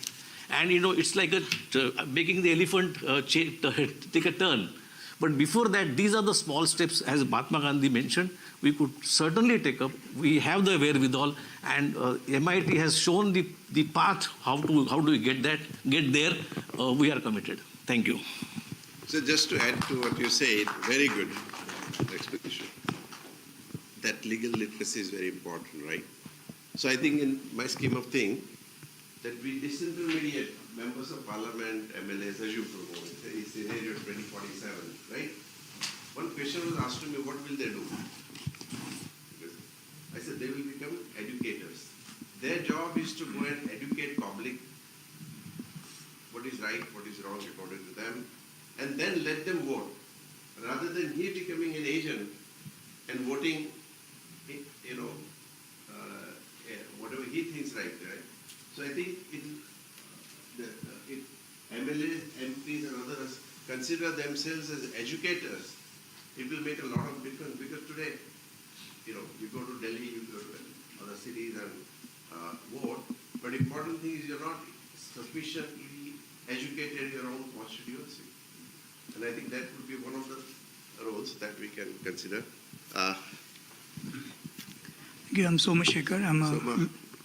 I'm a lawyer. I'm not a senior advocate. So just to clarify, so many of you, so much senior to me, have spoken. So I just want to connect the dots.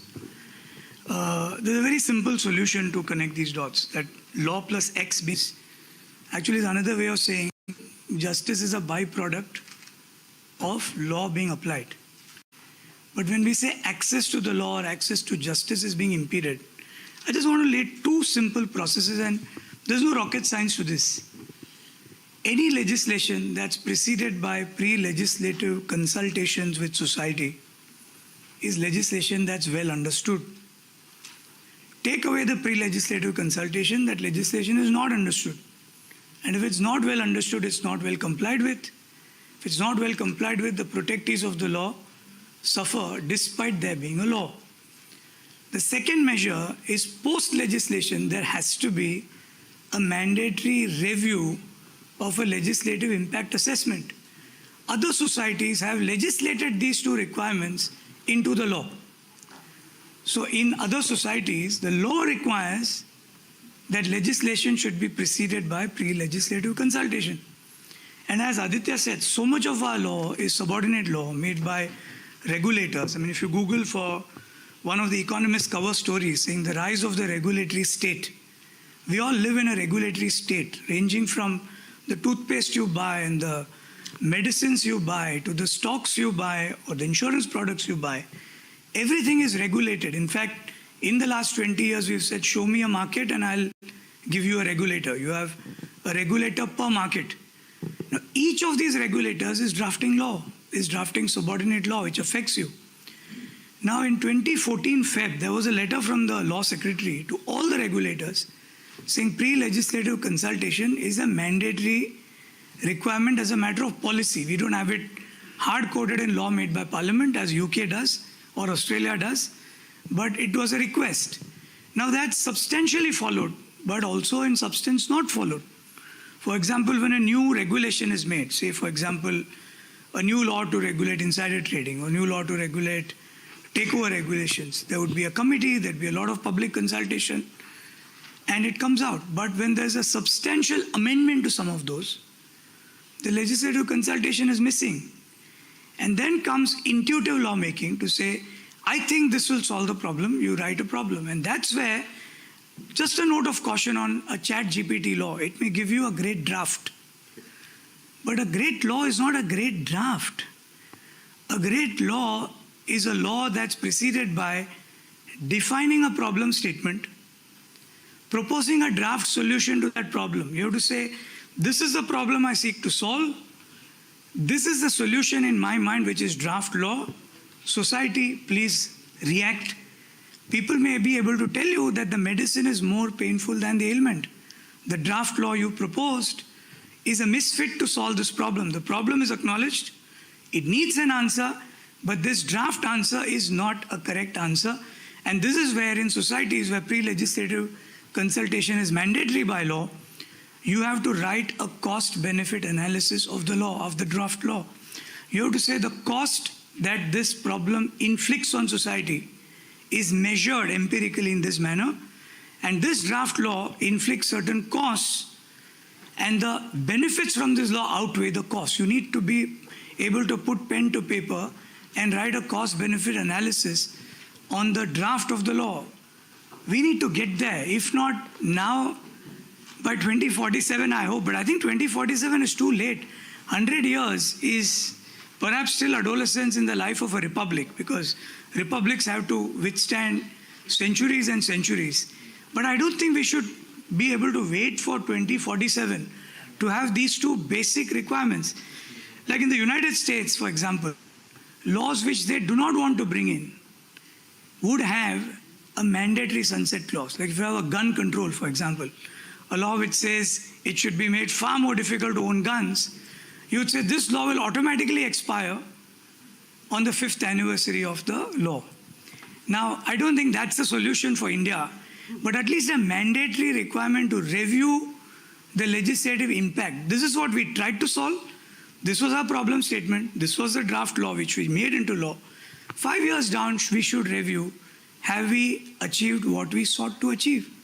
You take, I can go on with legislation after legislation. Where did PMLA begin? Where is it today? It began with dealing with money laundering for certain specific offenses. Today, violating a takeover regulation, I'm sorry, I keep giving examples of securities law because it's a mulla ki dod masjid tak. But things like takeover code violation is in a scheduled offense of PMLA. Is that the objective for which money laundering law was made? So these are questions to ask. Have we lost our way? And it's very easy to lose our way with law, because if you say, and frankly, ChatGPT is the way in which laws are made today. Have power, will use, I'm allowed to make law, here's my draft law. Let's apply it and then we'll see. We can always change it after experimenting what happens with the law. I would submit with respect that's a very wrong way to approach lawmaking. If we fix the approach to lawmaking, we will find societies far more aware of the law. Nitin's question about a CEO knowing what to do when he gets a summons, that problem may vanish if there was consultation on what should happen next when a summons is received.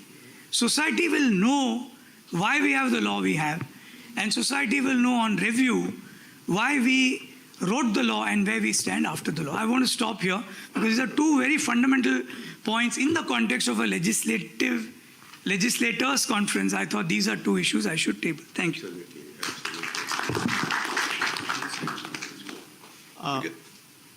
Please go ahead. Sorry, you were saying something? No, I was saying that ChatGPT and others will provide information and basic text, but ultimately you will have to apply human mind and human heart both to anything that you do, because still it will not be a technical solution, it is more justice-oriented approach. So you can't just detach one from the other. Only thing is technology will only help you to expedite the process, make it faster, and it will become even faster once quantum computing comes in. So, but please go ahead. Good afternoon, everyone. I am Aniket Nikam. I practice on the criminal side. First of all, thank you, MIT, for inviting all of us over here for this wonderful session. Well, as he rightly said, Mulla ki dod masjid tak. So I'll also speak mainly what concerns me as a criminal lawyer. So as we progress towards 2047, would we have more laws or less laws? Today, as we speak in 2023, if a director of a company commits an offense, he would be charged for offense of 420, 406 under the IPC. He may simultaneously be charged for offense of money laundering under PMLA. And at the same time, he would simultaneously be also charged for offense under SFIO, Serious Fraud Investigating Agency. And he would be tried by 3 different courts. 3 different courts may convict him also, but then all these sentences would run concurrently. So then what is the point of having 3 different sets of laws when the sentences are going to run concurrently? And why can't we have one law which covers all these aspects? Because suppose he gets bail in one particular law, he may not get bail under PMLA because of the clauses over there. So how do we deal with this position of law, and how do we, as we progress? I firmly believe that we should have less law than more law. And from retributive form of punishment, we travel towards reformative form of punishment, which is practiced mainly in countries like America or some of the Spanish countries. Apart from that, what I have also realized is that we still live under this colonial hangover. Our criminal justice system is quite antiquated in the sense that our laws that were framed by the Britishers. Even today, FIRs in Delhi are being drafted and written in old Urdu Persian language. I happened to read a complaint few days back for offense under 406. They had used the term amanat mein khayanat, which means criminal breach of trust. So it was very difficult. My client was not able to understand. He asked me, I was not able to answer. So I had to Google what exactly it means. So probably we'll have to simplify the language so that, as Dada rightly said, that justice is not something that is really happening between 2 corporate giants. Justice is what it reaches to every common person of this country. I have seen so many cases where people are languishing behind bars despite being granted bail because they have not been able to furnish surety. So how do we modify all this? Can we have kiosk in police stations. So somebody goes to a police station, can he enter something and get the information over there? And then can he get his complaint registered over there? So because we have seen cases where police have misused their authority by not lodging the complaint even if cognizable offenses are made out. So all this technology, how can we use it? How can we modify it so that we can also reduce the crime rate, and at the same time every person who is being tried or every person who is being subjected to all this process gets an opportunity by way of this technology to present his case in court. Now, ChatGPT may not be a good medium to draft laws, but I have used ChatGPT to draft a bill and it did fine. So can criminals who are languishing behind bars, who do not have access to justice, who do not have access to lawyers, who have to depend on legal aid lawyers, and at times legal aid lawyers take adjournments in court. That is why their matter gets dragged on. So can there be a system in jail where their bail applications get drafted electronically through these mediums, through these softwares, sent to the court and could be decided that way? So all this probably by 2047 technology, of course, will play a lot of role. But at the same time, I don't think crime rate would be reduced. Otherwise, criminal lawyers would be out of business. But You'll be educated. So yes, I believe that this will certainly make a big change, and 2047, while we march towards 2047, all these things will have to be taken into consideration. Thank you. Thank you so much.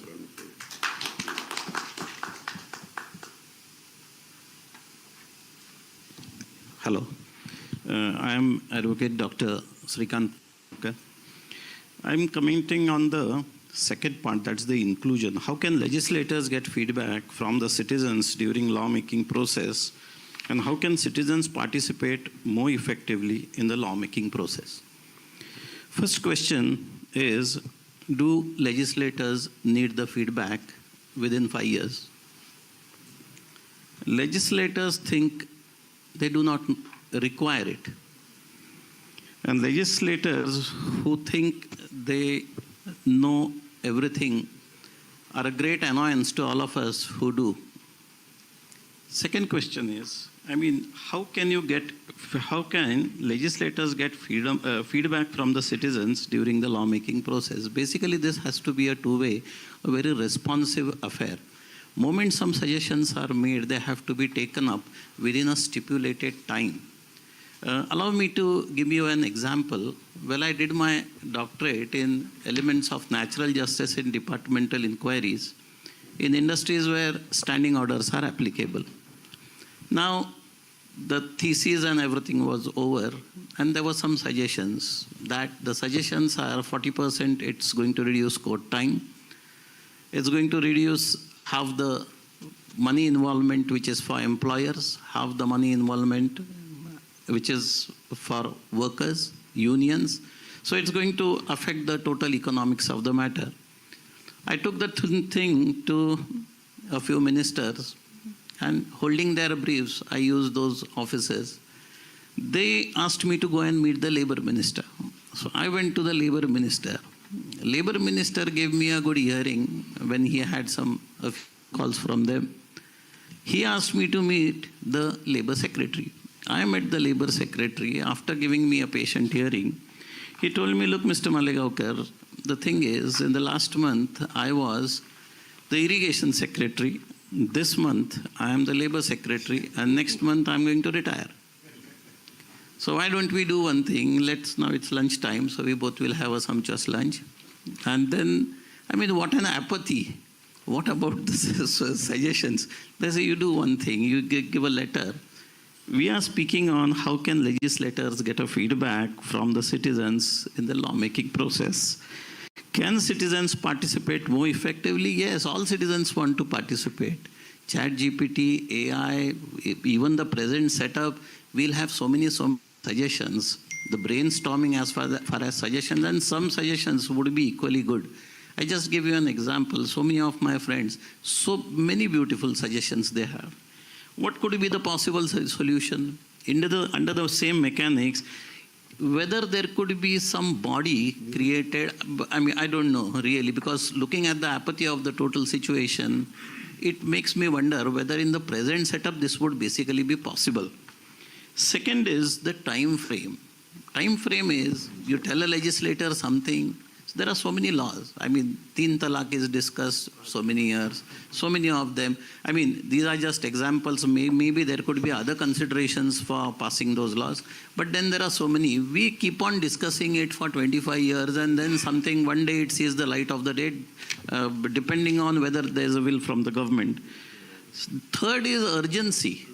Without urgency, anything, any idea is going to lose value. So it has to be very urgent also.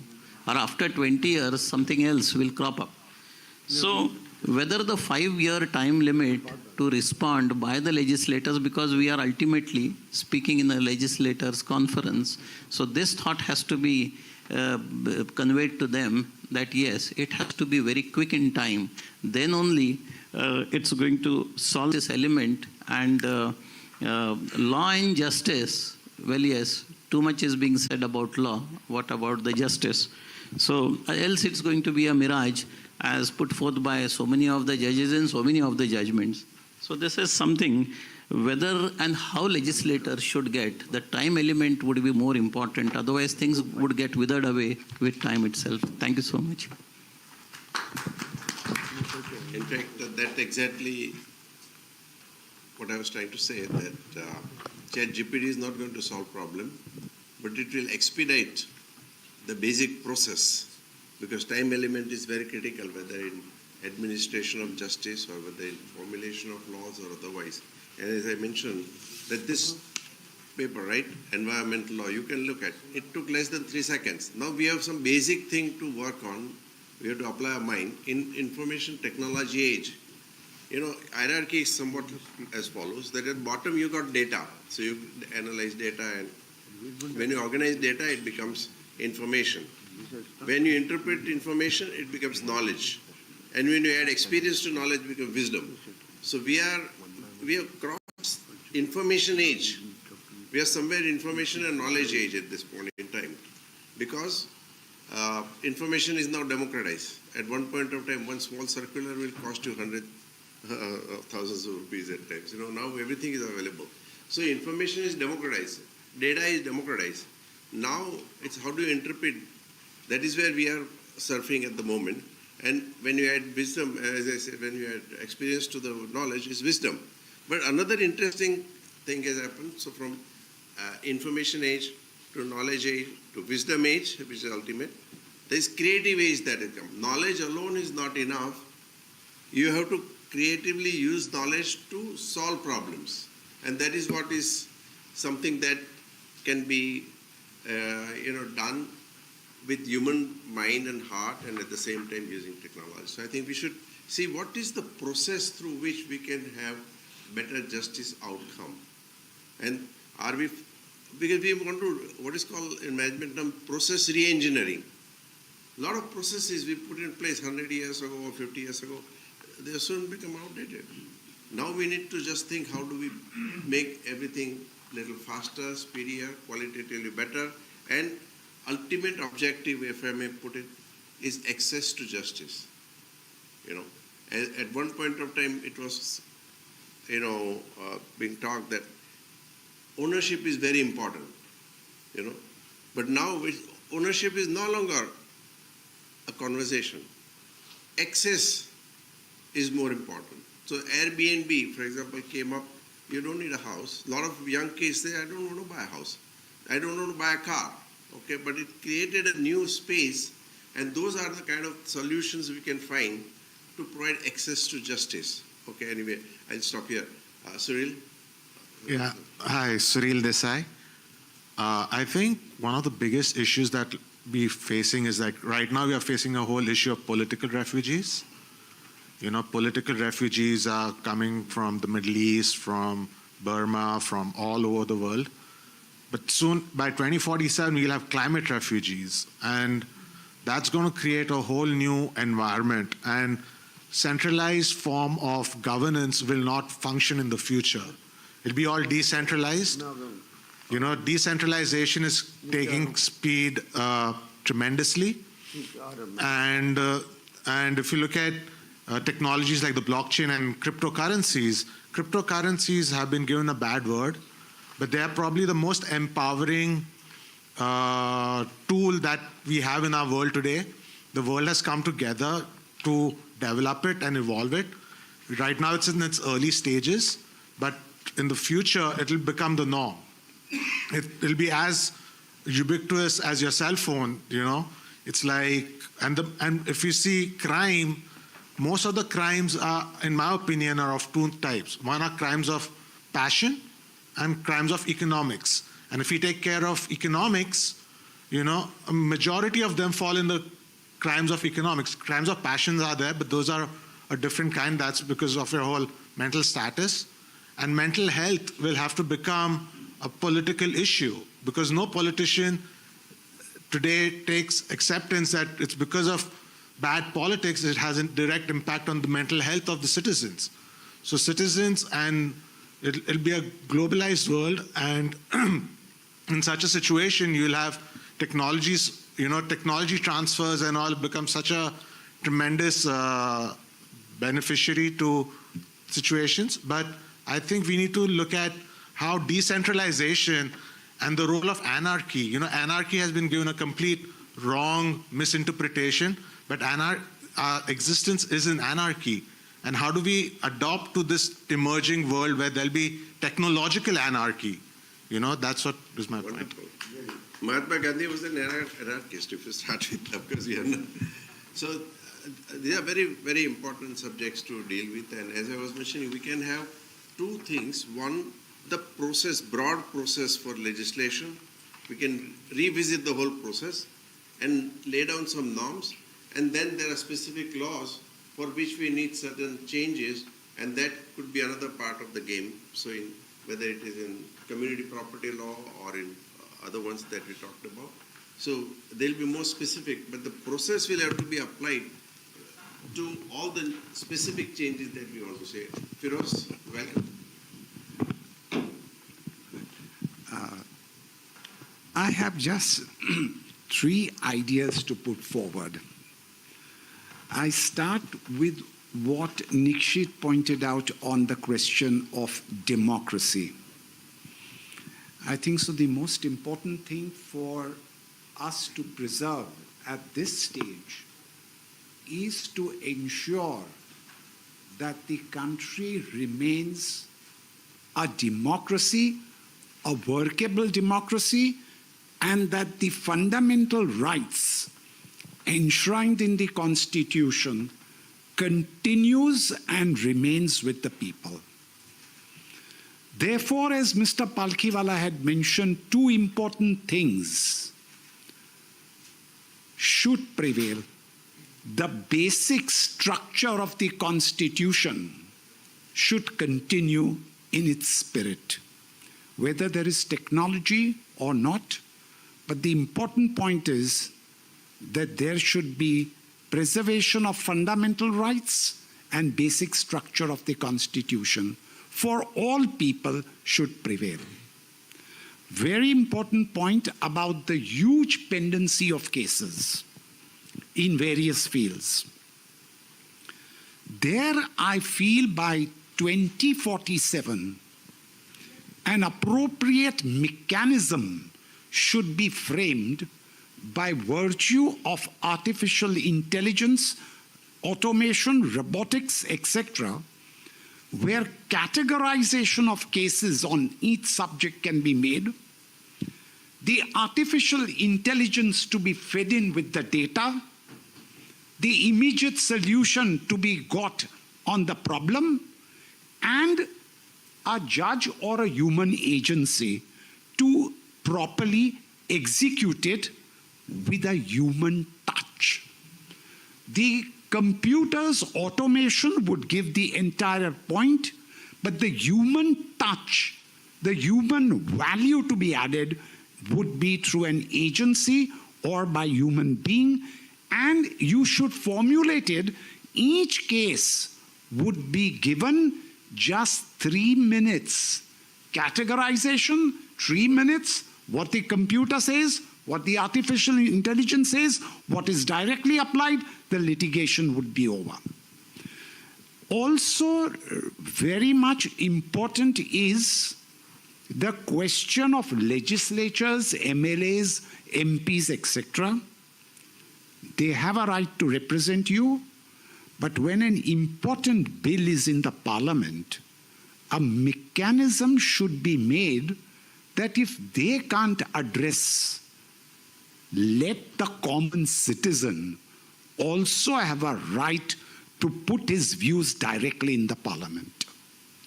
It is a shame that this time's finance bill was passed without discussion or a single question being asked.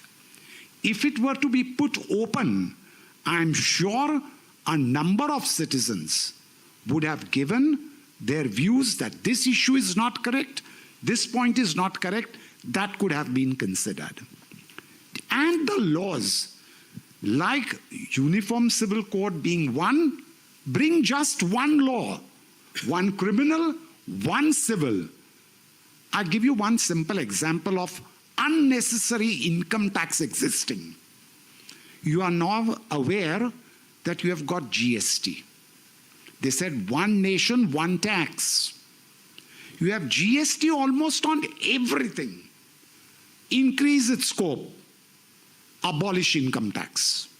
You are already collecting 18% state, 18% central, plus reverse mechanism, plus other points. Why do you need income tax then? You charge it in a proper way, abolish income tax and all kinds of taxes. Excise, etc. is a different thing, but GST would take care so that the entire laws are abolished. Once the laws are bare minimum, automatically justice and automatically the rule of law will continue to prevail. One last observation.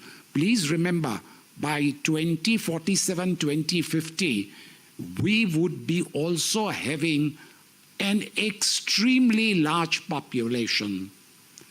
We will be the highest populated country in the world. So we will have to be extremely careful, first on environment and environmental law. It will be our responsibility to preserve environment.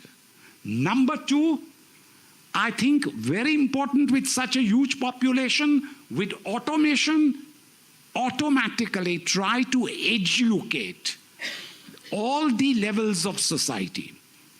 Education will play an important role. We are secular in our constitution. The secular would mean education by technology to all. If people are educated, then automatically they will understand their responsibility, and then only we will be able to preserve the democracy. And as you said, net citizenship, that is the right approach, that every person would be like an MLA. The real people who are elected are mere agents, and you have all the right to give all the points required in the point. So thank you so much. In fact, what you said, education, and all of us know that it's different from being literate. I remember when I was in college, and I learned the difference when one taxi fellow, I and my friend were crossing road, and he crossed when the red light was on, and he would have just met with accident. Taxi fellow stick out his neck and said, "Hey, educated." Normally he will give a bad abuse, but that was so touching that, "Hey, educated, you are crossing the road, when the red light is on." So I think we need to just see that we really educate people in that sense. And in fact, one paper we have written on justice is Justice at the Speed of Thought Without Injustice. So we'll be happy to circulate that with Nitish Raj's help. I've written that paper. And we'll circulate that. These are some esoteric ideas, but I think it would be, I think at this age and stage, I think it's important for us to be change agent. And if not now, when? Please, Pedalini. Thank you. Good afternoon, everybody. Thank you for inviting me.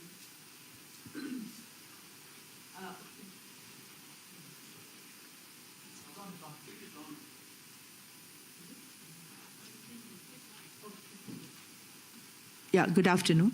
Thank you. At the outset, we are all thank you very much for inviting me, for being a part of this real brainstorming.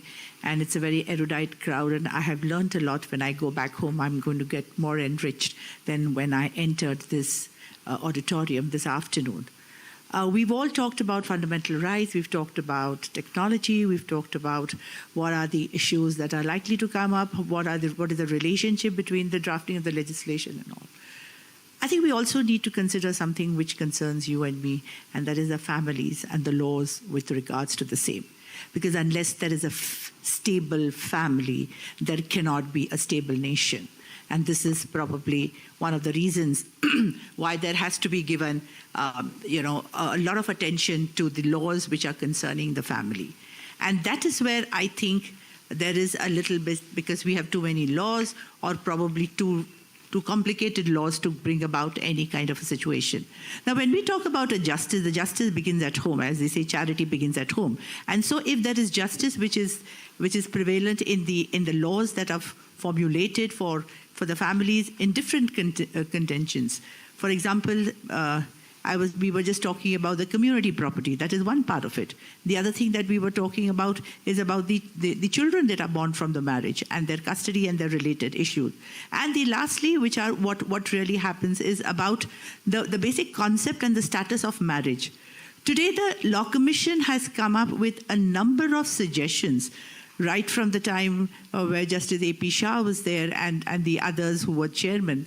But very few of them have been implemented by the legislation in making them laws. And one of the things is irretrievable breakdown of marriage.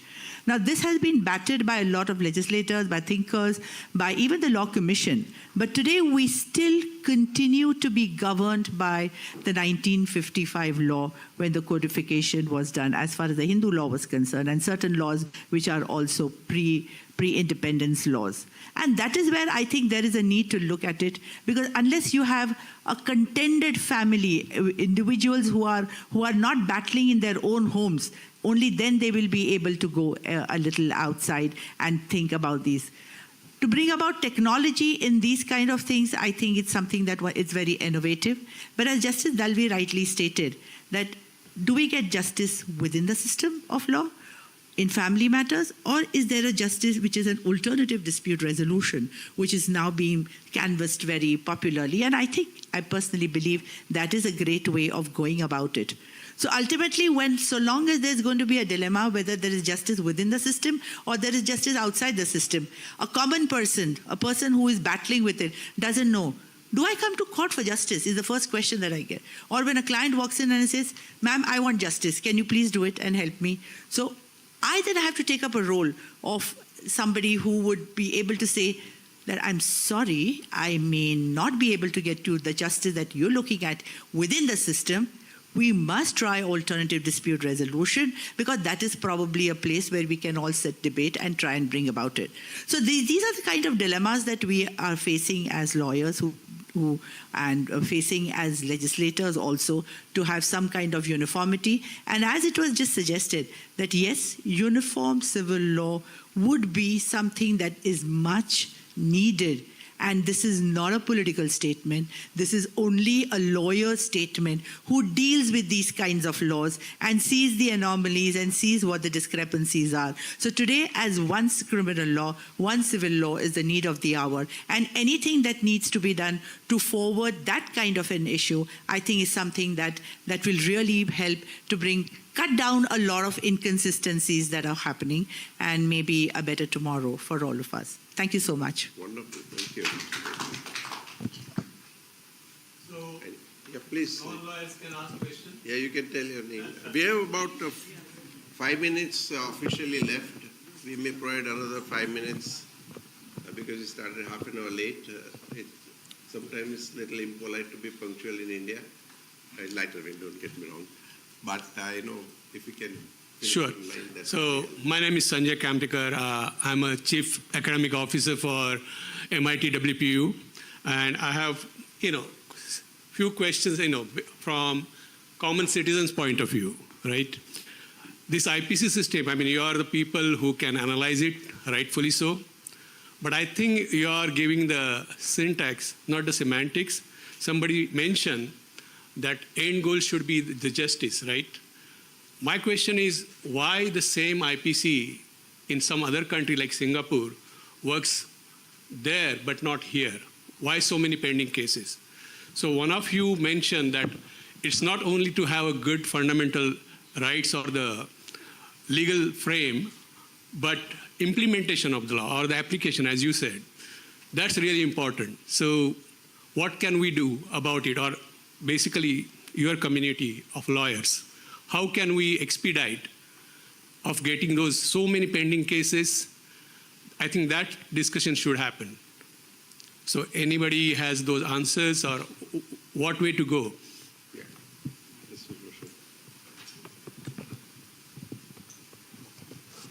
There are times when people have said that you require more judges.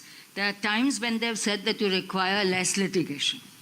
The thing is that when you have got whatever you have got, how efficiently, quickly, expeditiously can you dispose it of?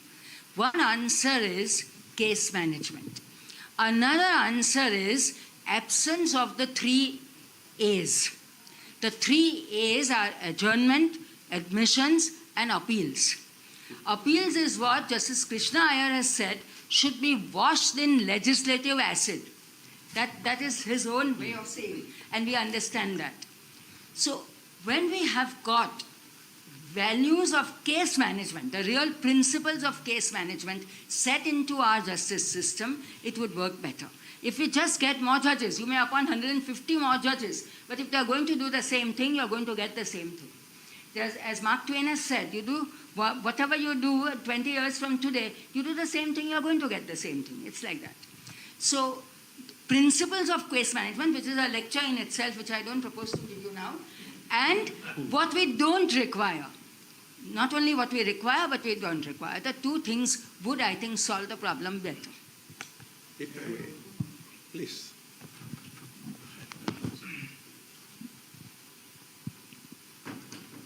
You see, access to justice at the present moment is denied to the citizens of this country, primarily because of the fact that litigation is not the answer. As I said, there are more than 5 crore cases. And as Justice Dalvi has rightly pointed out, you see that if you have more judges, that will not solve the problem. The alternate dispute resolution mechanism has been put in place. Efforts have been made. But people are looking for alternative to arbitration now because it has failed to take off. And what is required is a change in the mindset of the people, which can be brought about from the law schools. That is where institutions like MIT can do, to create, you see, that sort of a mindset in people to settle the disputes. Go back to our ancient times of consensual form of justice, you see, justice, consensual, not adversarial. We are stuck with adversarial because now it is embedded in our constitution. But if we have mediation, settlement, samjhauta, because I firmly believe and tell my clients also that a bad settlement is better than successful litigation. That is the answer, you see, people, if the citizens of this country have to be given access to just mediation, samjhauta, settlements. Yeah, please. I am Principal Secretary of the UP Legislative Assembly. Since the legislators and the legislation process was being discussed, so I thought I'll just give you empirical view briefly. See, not only it is in the Legislative Assembly or in the Parliament, the process begins much before. And somehow there are many deviations presently. I'm originally from judicial service. So when secretary is told that a particular piece of law is to be made on a subject, he puts up a note, goes to the minister. The minister ultimately consents or assents to it and goes to the cabinet. Now, it was expected that in the cabinet there will be discussion about that. I'm sorry, I'm saying the... Then in cabinet, normally it is passed without any discussion or any suggestions are taken. It goes to the law department, the legislative department. There it is vetted. The drafting of the law which is the major sort of area before the law is made, is one of the most, at least in the North India, I know, is definitely far from being, desirable. There, a comma or a stop or even a word, it is put even by some retired officials who are there, who are called from their houses because they are experienced in it. And on that drafting, the best of legal brains in the High Courts, the Supreme Court, the judges or the lawyers, they discuss about it. So the drafting part is absolutely dismal. Then it comes to the House. Now in the House, the present scenario is after 70s, the debate on legislation has completely diminished, dwindled. Because till 70s or 80s, till the House was mosaic, was not very mosaic, when the people. Now we have MLA from the last nook of the society. He does not understand the nuances or intricacies of law. So basically, he's not interested in the debate on legislative piece. In the assembly of 403 MLAs of UP, only 3 or 4 MLAs are able to discuss about the provisions of law. So that's not possible. So as was suggested, some other mechanism has to be developed. There should be some standing committees. Secondly, the practical problem is that the bill is sent to the House just maybe a day before. It cannot be circulated even properly among the legislators. So that part of process needs to be corrected. Otherwise, the law can never be discussed, or people will not even talk about the SOP, the statement of purpose of law and things like that. So the process is marred there. And this is the practical aspect which one has been seeing for a long time. Secondly, after the law is made, it goes to the governor, and the governor naturally will sign. It's very rarely in certain provisions of the Constitution, Article 200, that he sends it to the center or holds it or whatever. So that is the basic problem. So legislators are actually pressured because of the constituency. They are more concerned about the roads, the transformers, the electricity, the water problems and things like that. They have to return to the House. So they are more, and they will use that portion of the rules of procedure where there are notices, those instruments which are basically directly connected to the public interest or the immediate public interest. So that is the problem. This is one thing about these things have to be taken care of, otherwise the law will remain the way they are, especially in the northern part of India, which I know what's happening. Maybe things are better in the southern part because the quality of legislators is better this side. Secondly, the adjournment, because I was in the judicial service for some time. State is the biggest litigant. Adjournments are sought by the state councils more often than the private councils. The laws of procedure need a great change. The appeals should not go in every aspect, as has been said about. So thank you very much for giving me time. And justice we impart according to law, not the justice is done by Almighty, but whatever be the negligence has to be done. Thank you so much. Thank you. We'll just close in 5 minutes. Let me make a few comments. You talked about Singapore. Let me give my perspective on the global legislative thing. What I found was that when the English came, we got better legal system than England. Because it is like if you have a house somewhere and you're building a new house, you want to do better than what you're doing. So when they came, for them, India was not something different, right? It was a colony, it was part of the whole. So they refined their legal system and gave it to us more codified. English law was all unwritten and precedent-driven, whatever it is. So we got better legal system, and the same system was exported to Burma, to Singapore, to Aden, to many other countries. So even Section 420 in Singapore is still Section 420. As you said, in Penal Code, Income Tax Act, a lot of things were same as in India. In fact, they are implementing them better. What I have found today is that in England, thought leadership has gone down substantially. I find research work done in the US is far better than in England. Okay. By and large, I'm not being judgmental here and not trying to. But when I look at the papers written in the US are very different. Also futuristic things. European Union is still doing good job. Okay. But at the same time, I think thought leadership has actually gone to the US. And that really is influencing all the laws. Today, if you see our laws relating to new technologies, new development, we all look at what is the law in the US, right? Now, India has an opportunity to be a thought leader, and we can do a lot.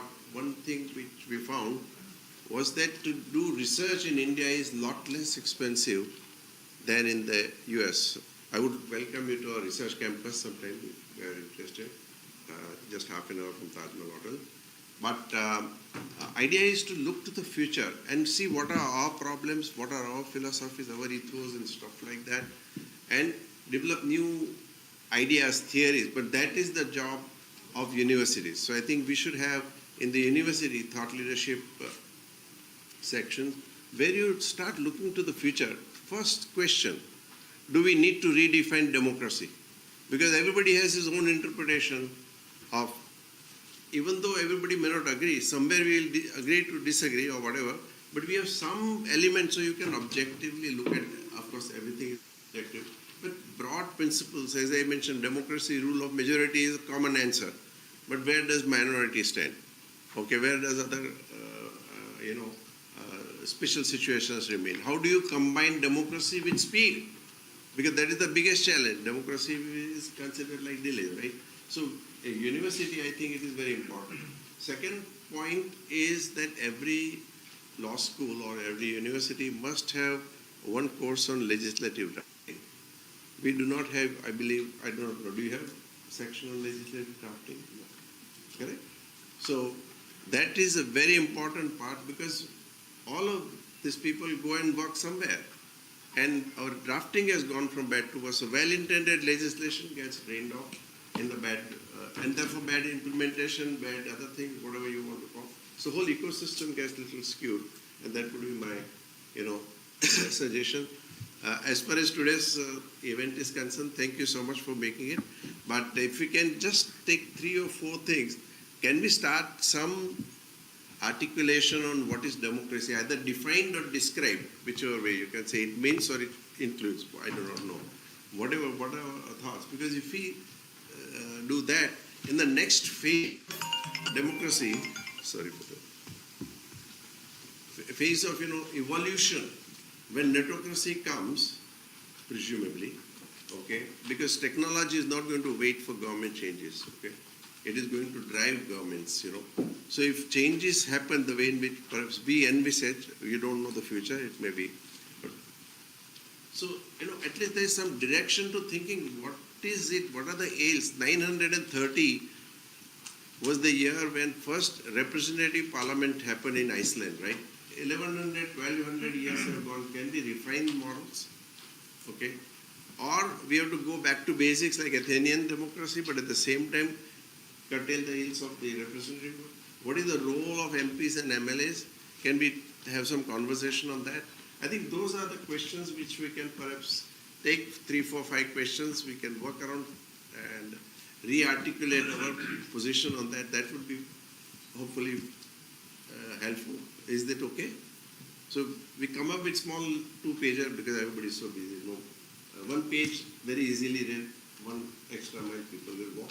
But not more than 2 pages. But let us articulate some question that what is democracy? What is citizenship in the coming years? Okay. What is the future of state sovereignty? Because everything links, And as Suril mentioned, today how many of us think about rights of refugees? The plight is very bad, And all countries have become so territorial that we forget the basic human element. So we have to include them in the citizenship charter. We cannot say they are not citizens, therefore don't care for it. Of course, some movement has happened. Also things like human rights. I believe today we are talking a lot about climate and ESG and other things. They are new value creators for businesses. Next 7 to 15 years, I believe human rights integration into business, modern day slavery, all those things will also impact the ecosystem. And that is where we'll need new, I don't want to call regulations or otherwise, but some ecosystem so that we integrate and have better, environment for the future. I think I'll stop here for a moment, but you all have been very generous in spending Saturday morning. Thank you so much. Really appreciate. Big round of applause to you all. Thank you. Thank you very much.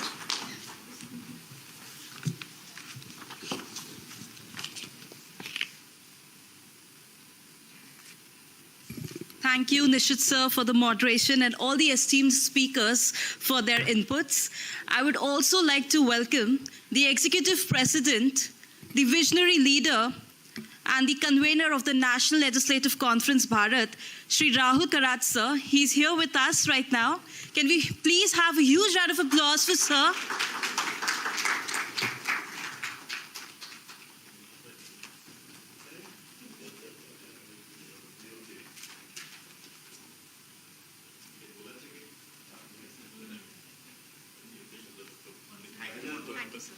I just want to know, final word is yours, sir.